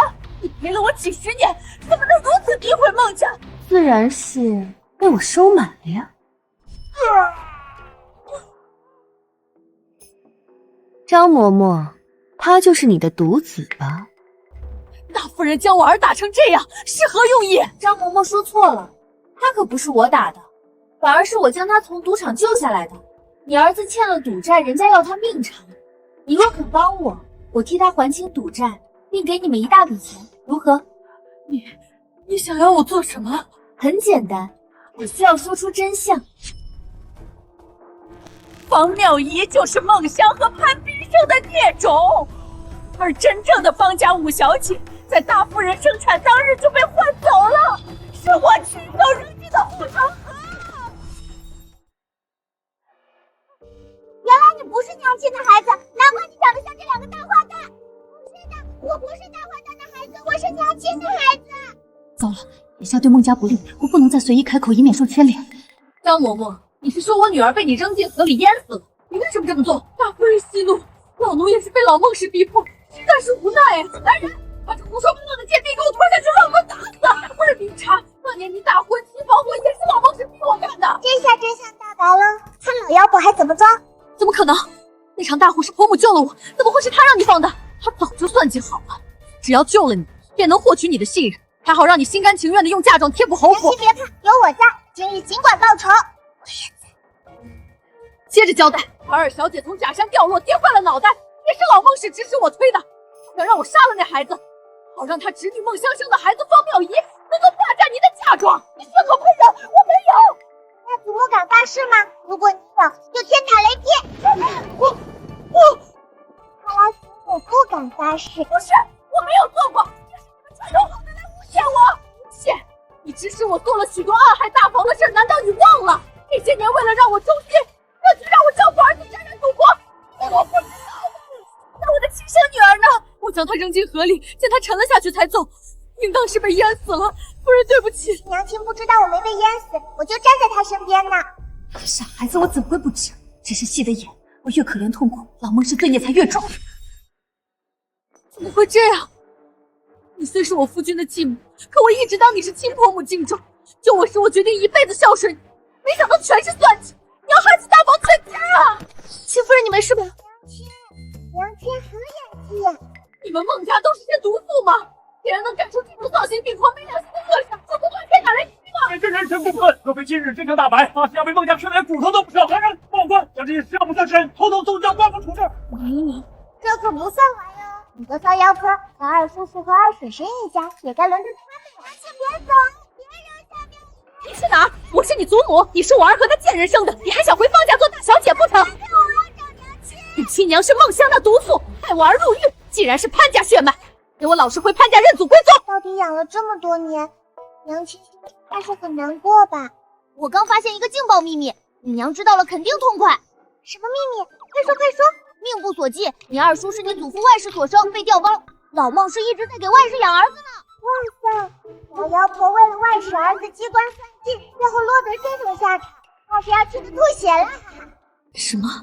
真相竟是如此，还真是报应。不知老孟是知道真相后什么表情？你来干什么？自然是来看你的笑话呀！皇上已经下旨，把你流放苦寒之地。当初你谋害我们一家时，可曾想过自己会是这种下场？我才不信呢！我是侯爷的妻子，我做的一切都是为了我们的儿子，所以他一定会救我。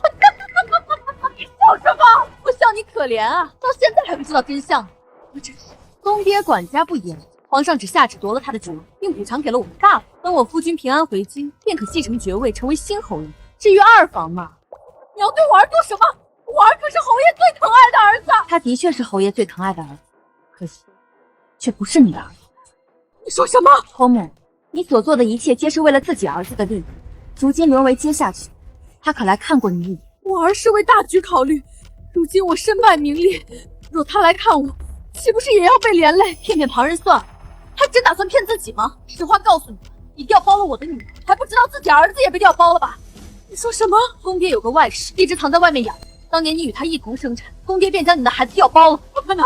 骗我！那外室已经被侯爷接入府中，你儿子为了与你划清界限，对外说你当年不能生育，如今他们一家三口团聚，可是幸福的很呐！不可能！我不可能这样对我！这便是天道好轮回，苍天饶过谁吧！命国更新了，父亲已经恢复记忆，不日便会回京了。真的吗？太好了，我很快就能见到爹爹了。可是你二叔那边得到消息后，会派人在路上将你父亲劫杀，这怎么行呢？我得保护爹爹。你远在京城，又没人手能指派，要怎么保护他？若是二叔知道爹爹已经死了，应该就不会再找人劫杀爹爹了吧？可以给爹爹办丧事呀。这倒是个好主意，安安真聪明。娘亲，我们给爹爹办一场风风光光的葬礼吧。娘亲要是问我为什么，我该怎么解释呀？好啊，明日我就派人操办。娘亲这么痛快就答应了，太好了！娘亲这么相信我。安安早点睡。加派人手，暗中护送老爷回京。另外，设灵堂，我们给老爷办一场风风光光的葬礼。夫君，你怎能丢下我们孤儿寡母就这么走啊？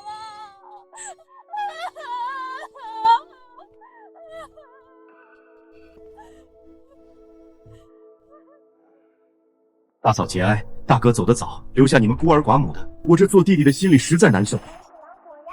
有件事我不得不提，大哥走了，按理说该巡礼袭爵，可他并未被封世子，年纪也尚小，这么大的侯府总要有人打理，不如让我这个叔叔先管着。你还真是长得丑想得美，茅房没人打理，你怎么不先管着？二爷有心了，不过皇上既然将爵位给了大房，我夫君去世，便理应由训礼继承。二弟若是觉得不妥，不如去宫里问问皇上。大嫂，这是什么话？二爷好心帮你，你到白旗府来了。大哥死了，你以为你还是侯府大夫人？弟妹慎言，我夫君尸骨未寒，你们便开始打爵位的主意，难不成是想吃大房绝户吗？林轩，我懒得与你口。实话告诉你，如今这侯府上下都是我的人，你若识相，带着孩子们乖乖去庄子上住着。还有我，方坤，只要我活着，你休想夺爵。父亲临走前曾嘱托我照顾母亲和妹妹们，即便我年纪尚小，也有娘亲替我把持侯府，还轮不到二叔来僭越。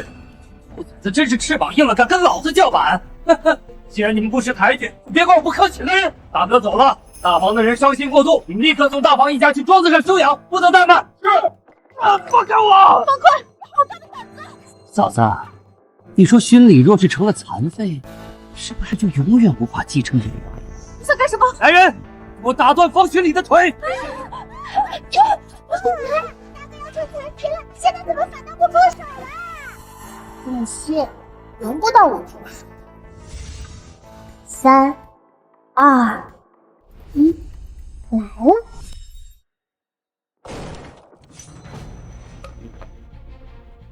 住手！谁敢动我儿子？来了！勇猛的爹爹终于回来了！夫君，你可算回来了！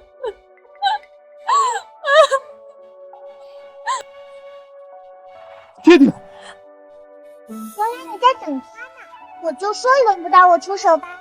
我回京后急着入宫向皇上复命，这才回来晚了。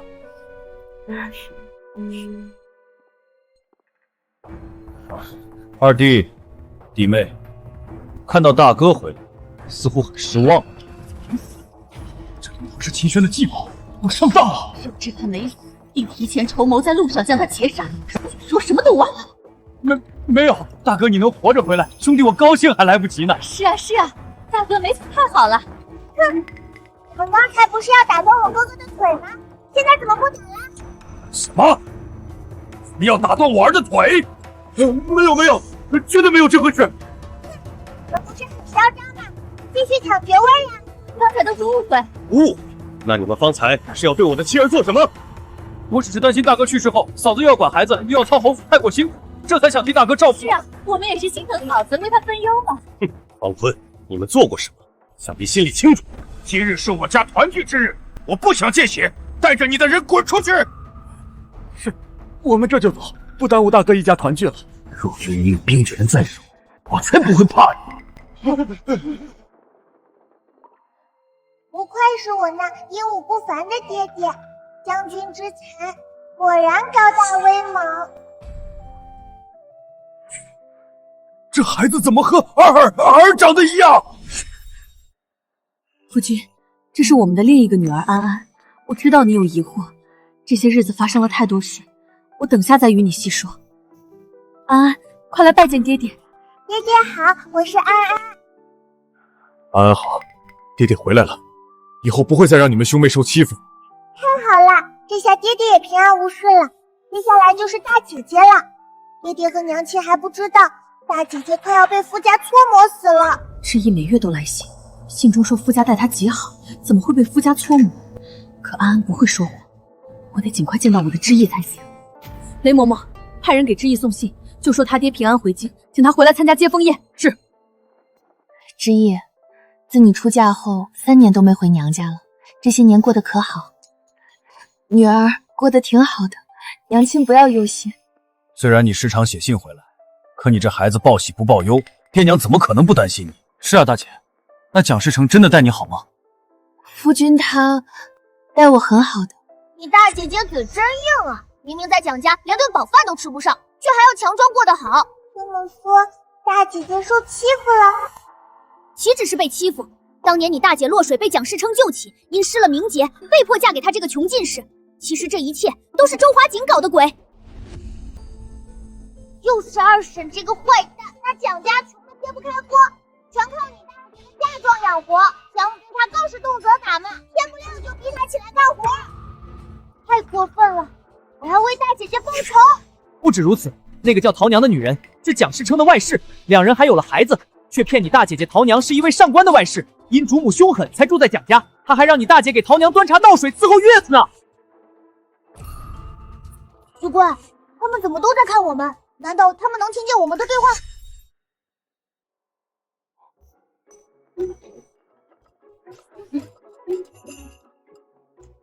大家挺正常的，你别疑神疑鬼的。好吧，明日你那渣姐夫就会拖家带口来京城，到时候你可要好好招待他们母子。放心吧，招待这种事我最在行了。我的知意，你受苦了，都怪娘不好。当初只查到这蒋家还算清正，却不知他们背地里如此狼心狗肺啊！不管娘亲的事，都是周华姐害的。你放心，娘亲一定帮你报仇。对了，娘亲，那个和儿长得一样的孩子，到底怎么回事？看来你也能听到安安的心声。对，刚才吓了我一跳，这孩子似乎非比寻常。此事说来话长，等下我再告诉你。现在你打算怎么办？我一直感念蒋世成的救命之恩，任由他欺我辱我都忍了下来。这一切都是二房的算计，他竟敢骗我去给外室伺候月子，这件屈辱我定要让他加倍偿还。没错，咱们不仅要报仇，还要同他和离。女儿一定要与他这等卑鄙小人和离。这就是我大姐姐的夫君和婆母呀！今天我可要好好招待你们。亲家母突然来京，也不提前告知，未免太过唐突。我家世成政绩出众，上面将他调任到了京城周边的余县做县城，能先来侯府，可是抬举你们。姐夫脚边的包袱是给我们带的礼物吗？臭丫头，别胡说八道，这是我们的行囊。空手去别人家做客，可是很没教养的，对吧，大姐姐？是啊，安安，确实没教养。方之一，你别太过分了，我们都是一家人，何必在乎这些虚礼？就是。再说了，我们事成高升是喜事儿，你这做岳母的理应表示表示。不知你们要我如何表示？我家世成初来乍到，你怎么也要拿些金银珠宝给他打点官场吧？全家都靠大姐姐的嫁妆养活，如今还敢上门打秋风，脸皮比怀泽的毛皮都厚。我怎么感觉你在骂我？你儿子还未上任，便要贿赂官员了？你可知这是触犯律法，重则满门抄斩。秦轩，你敢咒我儿子？就你这德行，难怪养出的女儿都这么没教养。你说什么？有种再说一遍。哎呀，我的头巾又犯了，这真是疼死我了。婆婆别怕，我大姐姐人美心善，你疼死了，她肯定会帮你收尸的。你什么时候死啊？你这个死丫头！方之义，你还愣着干什么？他小屁孩不懂事，你也不懂事吗？还不快过来给我母亲揉一揉！我妹妹比你们母子懂事多了，而且你母亲头疼，又不是我母亲，你不帮她揉，凭什么要我去揉？方之义，你别以为回了娘家有人撑腰就敢这么跟我说话！你行了行了，这母女俩一样小家子气，我也懒得跟他们计较。这一路舟车劳顿，十分辛苦，我累了，还是快派下人扶我去休息。听到没有，方之义？还不快给我母亲安排最大的卧房，再派30几个仆从伺候。对了，那上等的燕窝鹿茸也给我母亲端来养养身子。姐夫要住在我家吗？我记得陈依依的前夫君是赘婿，才会住在他娘家。原来姐夫也是赘婿，赔钱货！你敢说我儿是赘婿？他可是进士，如今是一县之长，不是赘婿，又要赖在我们家住。原来你们是无赖啊！你们什么意思？难道就任由这赔钱货胡说八道，羞辱我们吗？放肆！安安是我侯府千金，你们一口一个赔钱货，简直欺人太甚！来人，把这对厚颜无耻的母子给我轰出去！娘亲把他们赶出去，定会有损侯府声誉，倒不如留下来给我解闷。说不定明日一早，他们就会哭爹喊娘的逃跑呢。等一下，我儿现在可是县城了，你别狗眼看人低，等将来我儿平步青云，官至宰府，让你肠子都悔青了。亲家母说的有道理，既然你们想留，那便留吧。西偏院空着，足够你们母子二人住了。方之义，等会儿赶紧过来伺候我和母亲，否则等我出头，第一个休了你。请。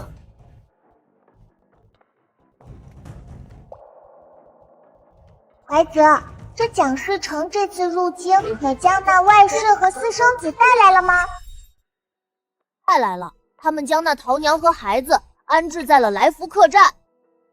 若桃娘能主动跳出来承认自己和蒋世成的关系，那么渣男姐夫的仕途就全完了。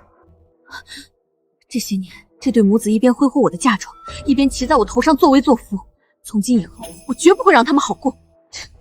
放心吧，等到和离那日，他们花了你多少嫁妆，娘亲定会要他们如数奉还。你又在打什么鬼主意？怀泽，你越来越聪明了。你怎么知道我在打鬼的主意？什么？不是，给他们开了鬼眼吧？我的姑奶奶，你这也太缺德了吧！胡说，我这是帮他们见识更广阔的世界，开了鬼眼也没用。大房这边干净得很，根本没有冤死的野鬼。大房这边没有，那就把二房那边的先引过来了。你真是损到家了，谢谢夸奖，本魔王笑纳啦。有时候觉得他们这些坏人也挺可怜的。走吧走吧，明日一早，保证他们自己连滚带爬的跑侯府，再也不敢上门纠缠我那温柔美丽的大姐姐。怎么突然觉得这么冷呢？是啊，总觉得头顶凉飕飕的。哎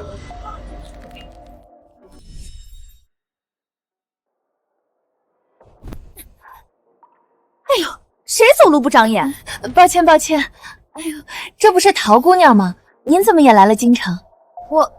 我就是来京城探亲，没想到竟然能遇到方夫人。上次多谢夫人为我伺候月子。陶姑娘客气了，听夫君说，你家男人在官场上没少提携他，我照顾你是应该的。不知方夫人这么着急是要去哪儿？我家夫君升官了，以后必定更加操劳。他们住在侯府，我又要照顾婆母，又要服侍夫君，实在是力不从心，所以想着为夫君挑两房贴心的妾室。你说什么？我说去为夫君挑选妾室啊。方夫人竟如此大度，能容得下妾室？那是当然，若夫君喜欢，我打算将他们都抬做姨娘呢，到时候多为夫君开枝散叶。方夫人还真是贤惠呢。都怪我这肚子不争气，3年都无所出。若是谁能怀上夫君的孩子，我必定好好待他，至少也把我的嫁妆分他一半呢。此话当真？那是当然，我不跟你说了，我得赶紧去给夫君挑人了，告辞。若是让妾室进门，再生了孩子，那岂不是就没有我的地位了？不行，我得抢先一步进蒋家。大姐姐真聪明，我都没提醒她就知道该怎么做了。我总觉得怪怪的，好像大家都知道你在想什么，那岂不是说明我和方家人心有灵犀？接下来你打算怎么办？蒋家母子如此欺负我大姐姐，背后始作俑者是二房。现在我姐姐回来，他们肯定又要使坏。咱们去看看他们在干什么。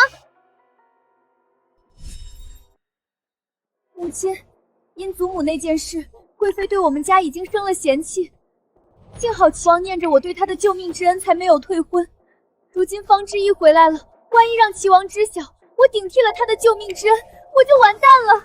放心，那玉佩是你捡到的，就是你的。更何况方知意早就忘了，不会有事的。不行，我不能躲。当初你使计让她嫁给蒋世成，远离京城。如今她回来，我连睡觉都不能安稳。既然如此，那便只有让方知意永远消失了。你的意思是？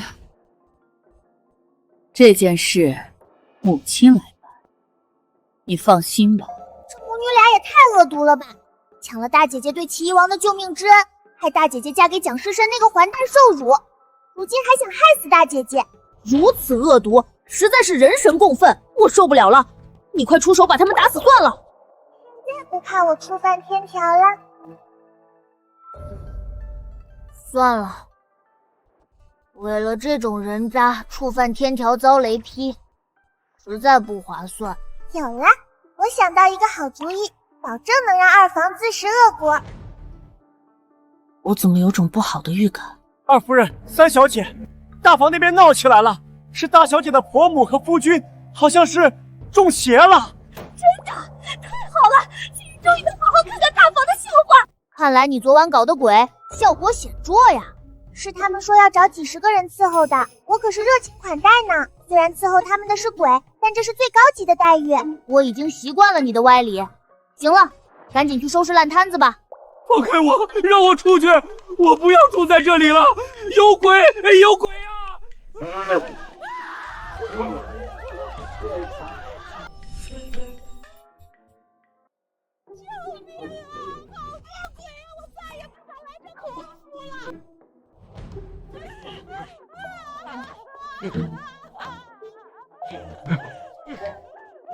这俩人不会是被吓疯了吧？你下手真是没轻没重的。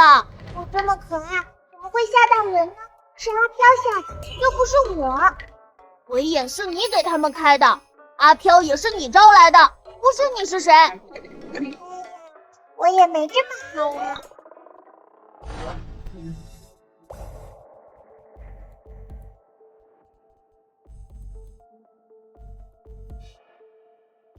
发生了什么事？回大夫人，这二人突然大喊大叫冲出来，像是中邪了。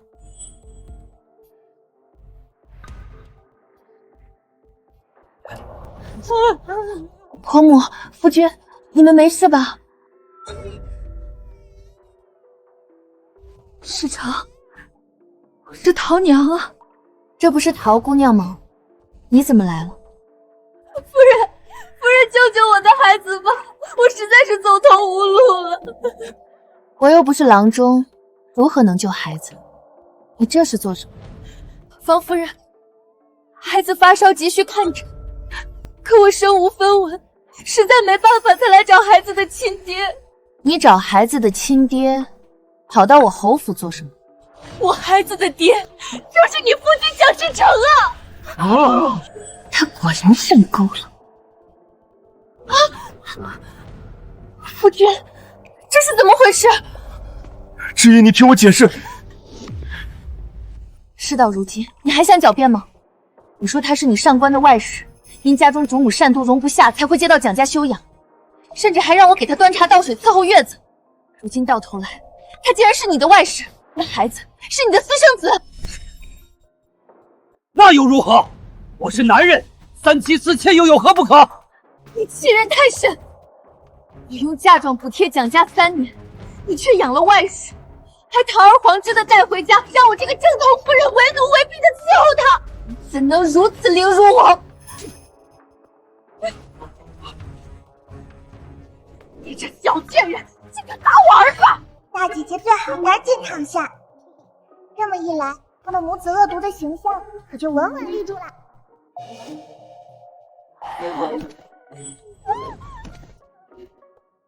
竟然真的摔倒了，他该不会能听到你心声吧？扯什么胡话！我和大姐姐这叫心有灵犀一点通。夫君养我是对我如还打我，我可怎么活呀？这蒋家母子欺人太甚，大街上都敢对儿媳妇下手！天哪，这蒋家母子欺人太甚，公然养外室就算了，还欺骗正妻伺候外室月子。这蒋母一看就是恶婆婆，大街上都敢对儿媳妇下手，背地里指不定心多黑呢。如此道德败坏之人，竟然是县里的父母官，对待发妻都这般狠毒，那百姓还不被欺负死？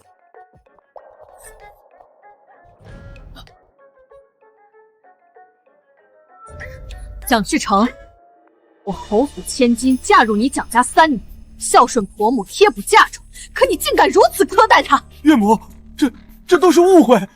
蒋世成，我要与你和离。大姐姐要和离，太好了，太好了！拜托烂人烂事，恭喜家宅兴旺，日子顺来，我支持大姐姐和离。我也支持方大小姐和离，此等渣男不配做侯府女婿。签了这和离书，否则今日别想离开侯府。我不和离！又想继续纠缠我大姐姐，看我怎么收拾你！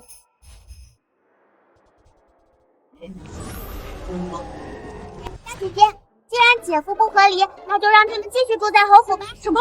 住在侯府？不要啊！儿子，你快跟这个小贱人和离，我跟他们迟早也要被这些恶闺女弄死！好，和离就和离，我可不想被邪祟缠上，真是晦气！这就想走了？你们还想干什么？你花了我女儿多少嫁妆？3日内如数奉还，少一样我就告你侵占媳妇儿嫁妆，看你这官位还能不能做得下去。滚吧！你儿子的亲爹跑了，你还留在这儿等什么？你们和离了，那我岂不是能和石成名正言顺的在一起了？太好了！我等到我的儿子呀！这个贱人竟然和离了，万一他想起玉佩的事来纠缠齐王怎么办？别急，娘亲自会帮你。周华锦和方辰平很快就要对大姐姐下毒手了，看来我们得想办法反击了。反击可以，但是切勿乱来哦。不乱来，我还是大魔头吗？哎，这轮回仙我是真不想干了。娘亲，大姐姐的嫁妆拿回来会放在哪里呀？知意的嫁妆自然是先存进我的私库。能不能先放进侯府的库房里？虽然不知道安安要做什么，不过他一定有他道理。好，娘亲都听安安的。大姐姐，从现在开始，你要把所有值钱的首饰都戴上，搭配你最贵的衣裳，越奢华越好，越美艳越好。可我不喜奢华，我还是喜欢素雅一些。大姐姐，好不好嘛？好，好，好，大姐姐什么都听安安的。太好了，娘亲，大姐姐穿漂亮些，可要记得多去二房那边炫耀一下哦。好，没问题。那蒋世珍还不上所有嫁妆，只还了一半。你娘亲一纸状书将他告了，如今他不仅入了大狱，就连官职也丢了。最可怕的是，那牢狱里的冤魂野鬼可比侯府多多了。怕是他不被吓死，也要被吓成疯子。活该！谁让他欺负我大姐姐，这都算轻的。安安，你把我叫来这里做什么？偶遇呀。偶遇？方知意这个贱人竟然打扮成这样，摆明了要勾引齐王殿下。这就是大姐姐之前救过的齐王，当时大姐姐还捡到了他的玉佩，结果被方真真偷走，冒领了救命之恩，还与齐王定下了婚约。我救过他吗？好像还真有这事儿。安安不说，我都忘了。这二位是？殿下，这位是大房长女方知意，最近刚被夫家休弃呢。你才没休呢，我大姐姐分明是和离。那又如何？刚和离就打扮得如此花枝招展，可见是个不安分。殿下以貌取，怕是不妥的。姐姐平日里喜欢素雅，可今日齐王殿下一来，便故意打扮得如此招摇，还恰好跑到花园里与我们偶遇，是不是有点太刻意了？是我让大姐姐带我来的。真真姐姐是不是穿戴不起这些首饰，所以嫉妒我大姐姐呀？你胡说！哼，小小幼童满嘴铜臭，未免狗眼看人低。真真是本王的未婚妻，她若喜欢，本王自会把好的都给她送来。是吗？可我大姐姐不需要未婚夫也能穿戴得起呢，又是比你有本事。安安说的对，我们去逛街，今晚有花灯呢。好呀好呀，我要买最大的兔子灯。这姐倒是有意思。贱人，敢跟我抢男人，我绝饶不了你！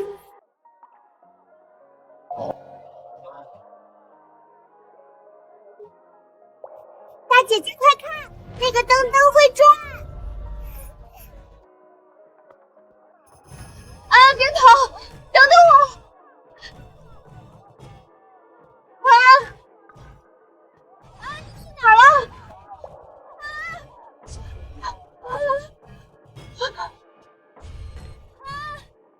哪儿了？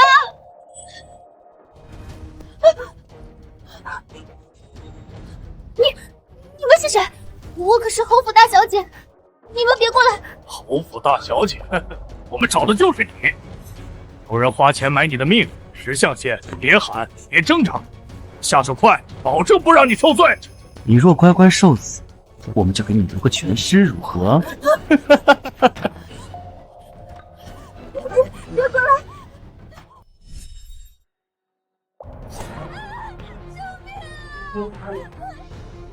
今日神仙来了，娶不了你。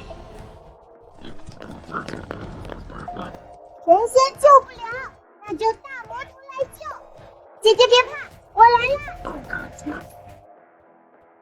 姑姑，给我撞扁他们，让他们在墙上抠都抠不下来。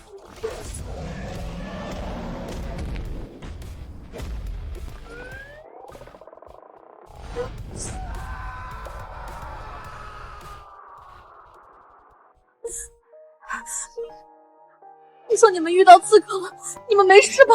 没事，安安神勇无比，救了我呢。哎呦，人家也没有这么厉害了啦。分明是猪猪厉害。那两个刺客呢？让人绑着关在柴房里了。他们说幕后之人戴着面具，不知道长什么样。可知道是谁指使的？难道没有其他线索？目前还没有。我有，这是从他们身上找到的财物，里面的金银珠宝看着有些眼熟呢。这是啊，难怪你先前跟我提了那样的要求，原来你早想到了。哎，人家碰巧而已嘛。你可真是我们全家的小福星。放心，接下来的事儿就交给娘亲吧。好困，娘亲，大姐姐，我去找尔尔睡觉觉了。这下二房定是百口莫辩，我们终于要赢了。娘亲，若非安安，我们早被二叔一家害得家破人亡。安安真是我们的大恩人，所以到了最后反击的时刻，我们可不能让这孩子失望。哟，大嫂今日穿的倒是素净。也是，毕竟只是侯爷夫人嘛，太张扬了不太好。不像我们珍珍，今儿个是王妃了，我这王爷岳母想低调都不成。那可真是恭喜弟妹了。大嫂啊，你说这人的命怎么差这么多呢？你女儿成了下堂妇，而我女儿呢，却成了王妃。看来我这辈子永远比你高一头。弟妹说完了。怎么，嫉妒我？不高兴了？趁现在使劲笑吧，毕竟待会儿你就笑不出来了。秦轩，你什么意思？放肆！本王迎亲你们也敢闯？谁允许你们来的？王爷息怒，下官奉旨办差，并非有意惊扰王爷喜宴，实在是案情重大，人证物证俱已确凿，不敢有片刻耽搁。什么案子如此兴师动众？侯府二房周氏买凶杀人，意图谋害大房嫡弟方之义，罪证确凿，一律当即刻缉拿归案。我没有，你们凭什么污蔑我？今日是我女儿大婚，你们是谁派来搞破坏的？大人明鉴，我母亲虽性子急性，却断然不会做这等伤天害理的事。今日是我与王爷大喜的日子，定是有人嫉妒我们二房故意设局陷害。齐娟，你干的对不对？你便是再嫉妒我们珍珍做了王妃，也不该派出外人来害我们。你安的什么心？王爷，你可来为我做主啊！今日若真有人在这等场合无中生有、诬告构陷，休怪本王翻脸无情，将所有涉及此事之人全部追责到底。大人，既然有人不见棺材不掉泪，那便请证人。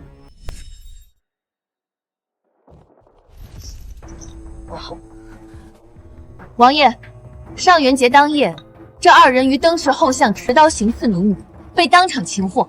他们身上搜出的银票、金锭以及珠宝，皆可作为物证。谁知道是不是你们大房自己雇的人来演戏？大人，这是侯府库房的直取账册，所涉银两去向均有据可查，其中一些用来收买凶手的金银珠宝，并非市面流通之物，而是我女儿被退回来的嫁妆。什么？没错，就是我让娘亲把大姐姐的嫁妆放进了库房里。侯府库房一堆破烂玩意儿，大姐姐被退回来的嫁妆便是最值钱的，所以他们买凶杀人定会毫不犹豫地挑值钱的物件。大人，这些嫁妆都是御赐之物，是我当年出嫁母亲给我的。如今我和离后，嫁妆便放回了侯府。若您不信，只需查看账册，便知是何人何时从库房中取走。弟妹，你拿知意的嫁妆买凶杀知意，这事儿做的未免也太不讲究。娘亲，你果然最懂怎么杀人诛心。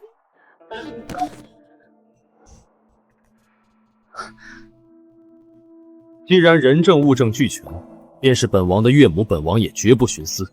押走吧。秦轩，你这个贱人，是你做的局，是你谋害我。事到如今，你还是死不回头。即便真是我做局，你若不买凶杀人，我这局自然做不成。看到母亲被抓走，竟然无动于衷，他真的是当初救我的恩人吗？王爷，母亲已经被抓，我也没办法改变。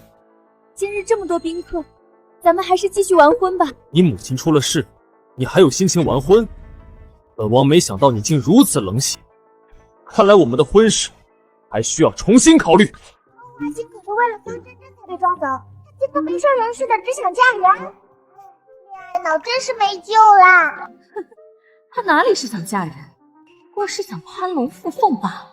这齐王眉毛底下挂俩蛋，光会眨眼不会看啊！到现在都不知道我大姐姐才是他的救命恩人，真是个睁眼瞎！我得让齐王知道救命之恩的真相。齐王殿下，请留步。大夫人还有何指教？听闻真真对殿下有救命之恩，这才定下婚约。是又如何？你想干什么？我警告你，又想破坏我与齐王殿下的婚事！冒牌货心虚了。你紧张什么？我不过是随口问问，难道你觉得我有能力可以毁了你和齐王的这桩婚事？你无论做什么，我和殿下都是真心相爱的，我们是不会分开的，是吗？偷来的婚约也能称之为真爱？你胡说八道什么？滚开！给我滚开！什么偷来的婚约？大夫人说的是什么意思？王爷，您还不知道吧？当初……骗人！你休想毁了我！不准伤害我娘亲！这玉佩不是我的吗？怎么会在你身上？你说什么？这玉佩是你的？对啊。王爷，你别相信他，这玉佩是我捡的。那你告诉我，你是从何处捡的？我忘了，但这个玉佩真的是我捡的。对啊，在我大姐姐房里捡的，跟偷有什么区别？没错，这玉佩是我在断崖山救人时捡的，不过当时天色太晚，我没看清那人的面目。回来后便将玉佩放在庄匣里，等找机会归原主。可是那之后就怎么也找不到了，原来是被妹妹偷走了。不是的，王爷，别听他胡说。怪之，本王问当初救助本王的事，你都含糊其辞。原来这玉佩是你偷的。不是的，我是你的救命恩人，我是你的王妃啊！本王与你的婚约就此作废。来人，方真真欺瞒本王，谋害伯母，实在是罪无可恕，立刻关押起来。遵命。抱歉，这么多年，是本王认错了救命恩人。不过是举手之劳，王爷不必挂怀。你若愿意，本王可以。我大姐姐喜欢金子，王爷若是报恩，尽管送金子来，多多益善。至于以身相许，就晚期了哈。安安说的对，王爷，臣女庸俗，喜欢金子。齐轩，你到底想干什么？华锦的事儿，你为何不与我商量就报官？她是你弟妹，是方家的二夫人，你把她送进大狱，方家的脸面往哪儿搁？我不管你用什么法子，去把华锦给我弄出来！这个祖父平日里就偏心二叔一家，如今二婶都明目张胆谋杀我大姐姐了，他竟然还想包庇。别看不知道，一看吓一跳。这老侯爷的命簿也是相当炸裂呀！真的吗？什么话快跟我说说。你绝对想不到，你那个二叔方坤不是老侯爷的亲儿子。妈，真的假的？这么劲爆吗？没错，方坤的生母是柳姨娘，她与方家管事私通多年，你二叔是他们俩的孩子。所以老侯爷当年用自己和老孟氏生的骨肉调换成了别人的孩子养在身边，还想把爵位也给他。公爹，周华锦买凶杀我女，人证物证俱在，顺天府一律拿人。我没有这个本事去捞一个杀人未遂的重犯。什么杀人未遂？那是他一时糊涂。再说了，志怡不是好端端站在这儿吗？既然人没事，都是一家人，何必闹到官府去？家丑不可外扬。公爹说家丑不可外扬，周华锦偷我女儿的嫁妆去买凶杀我女儿的时候，怎么不想起家丑不可外扬？方坤带人围我灵堂要抢爵位的时候，怎么不想请家丑不可外扬？您若真怕家丑外扬，就不会在这个时候当着满堂宾客的面，逼我一个做母亲的去救杀我女儿的凶手。你反了，反了！这个家到底谁说了算？我告诉你，齐轩，华锦是老二的妻子，老二是我最疼爱的儿子，他的事就是我的事，你不去，我自己想办法。你又想干什么？别胡来是吧？放心吧，我哪有胡来。你怎么把隐身符给凡人用了？你还不快给他取下来！想看好戏就给我安静点。还不快给我倒杯茶！我说让你给我倒杯茶，你没听见吗？也不知这老不死的能不能把我儿媳救回。你敢骂我老不死的？奇怪，老不死的怎么还没回来？你装什么？我就在这儿，你看不见吗？如烟，花锦折了，真真的婚事也黄了，这下咱们儿子可怎么办？什么？我孙女与齐王的婚事怎么会黄了？这样下去，我们坤儿的爵位可怎么办啊？放心，那老不死的将坤儿当成自己的骨肉，却不知他是我们的儿子。只要他还活着，定能保证咱儿子荣华富贵，享之不尽。你说的也是，等到老佛爷死了，咱们儿子再不济也能继承一半家业，到时候我们一家人就能光明正大在一起了。这俩人加起来100多岁了，亲来亲去的，快辣眼睛了吧？离这么远，我都闻到老人味儿了。果然，老一辈才是最花的。当年我将亲骨肉掐死，没想竟换成了他们的野种。野君养这么多年，甚至苛待大儿子，想将爵位传给野种，我都干了些什么？呀？看祖父这一脸痛苦的样子，怕是肠子都悔青了。接下来简直是重头戏呀！我要杀了他们！我要杀了他们！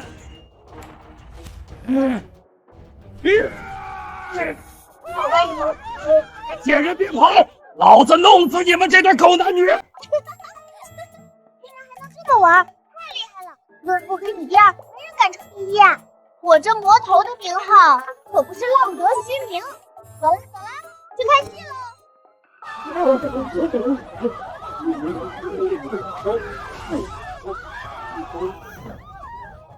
怎么回事？看来是安安的功劳。王坤不是我的儿子，老夫为他们养了40年的野种，甚至亲手掐死了自己的亲骨肉啊！家丑养的比谁都坏，刀子扎自己身上，知道喊疼了吧？公爹，您方才说的可都是真的？不是的，是这对奸夫淫妇害死了我的幺儿啊！来人，快把他们2个给我抓起来进猪笼！老爷饶命！是妾身骗你，是他逼妾身的。贱人，你竟敢血口喷人！明明是你先勾引的我。放屁！是你趁老爷不在，半夜摸进我房里。够了！既然你都不要脸，我也不必替你遮掩。老侯爷，自从你把柳氏接入府中，他不仅做假账昧宫中银子，还经常勾三搭四。你放屁！分明是你收受贿赂，中饱私囊，还偷了不少侯府的天州布匹。你们2个都给我去死！我跟了您这么多年，没有功劳也有苦劳，如今您竟然要我去死？好啊，那就大家一起死！前年侵屯军饷还是奴才替您伪造的账，那些阵亡将士的抚恤银子也是您吩咐奴才去闭嘴。祖父，你们都做坏事了，大家可都听到了，以后不准耍赖哦。没想到侯府竟然有这么多见不得光的丑事。我夫君刚回来还在隐遁，我身为侯府主母，理应替他肃清侯府内外，给众人一个交代，给圣上一个交代。来人，报官！是。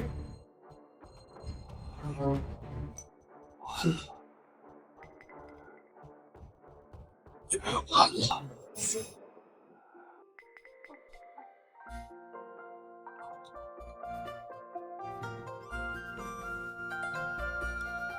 好好吃肉肉，小花糕，谢谢啊，真好吃。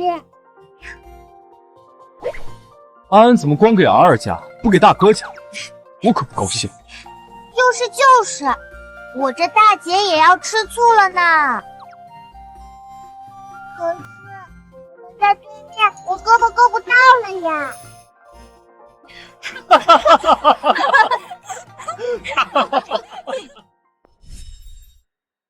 大魔王，你的祖父侵吞军饷，谋害至亲，数罪并罚，判了终身监禁。方坤和方旭遭已经被赶出侯府，流落市井度日。至于柳姨娘和赵平，按律从重惩处。周华锦发配岭南，终生不得回京。方真真欺骗齐王，被关入地牢，郁郁而亡。还有老孟氏，他在流放途中病死了。我不仅救了娘亲，还救了大家。大哥不坐牢，姐姐不被害，儿儿不嫁屠户，爹爹继承爵位，娘亲不被凌虐。太好了，大家都好好的。居然是功德！你竟然有了功德！我可是魔，怎么会有功德？定是你救了大房一家，功德圆满，洗去魔骨，飞升上神了。飞升上神有什么？我要留在这里过完这一世。留下也行，但你绝对不能再骑猪撞人了。猪猪才不是普通猪，是坐不准再撞人。上次那俩刺客被撞进墙里，拖了半天才下来。我知道了，你好啰嗦啊！娘亲、爹爹、大哥、大姐姐、儿儿，外还有嘟嘟和怀泽，你们都要陪着我。玉安的家人一个都不能少。好，陪着你。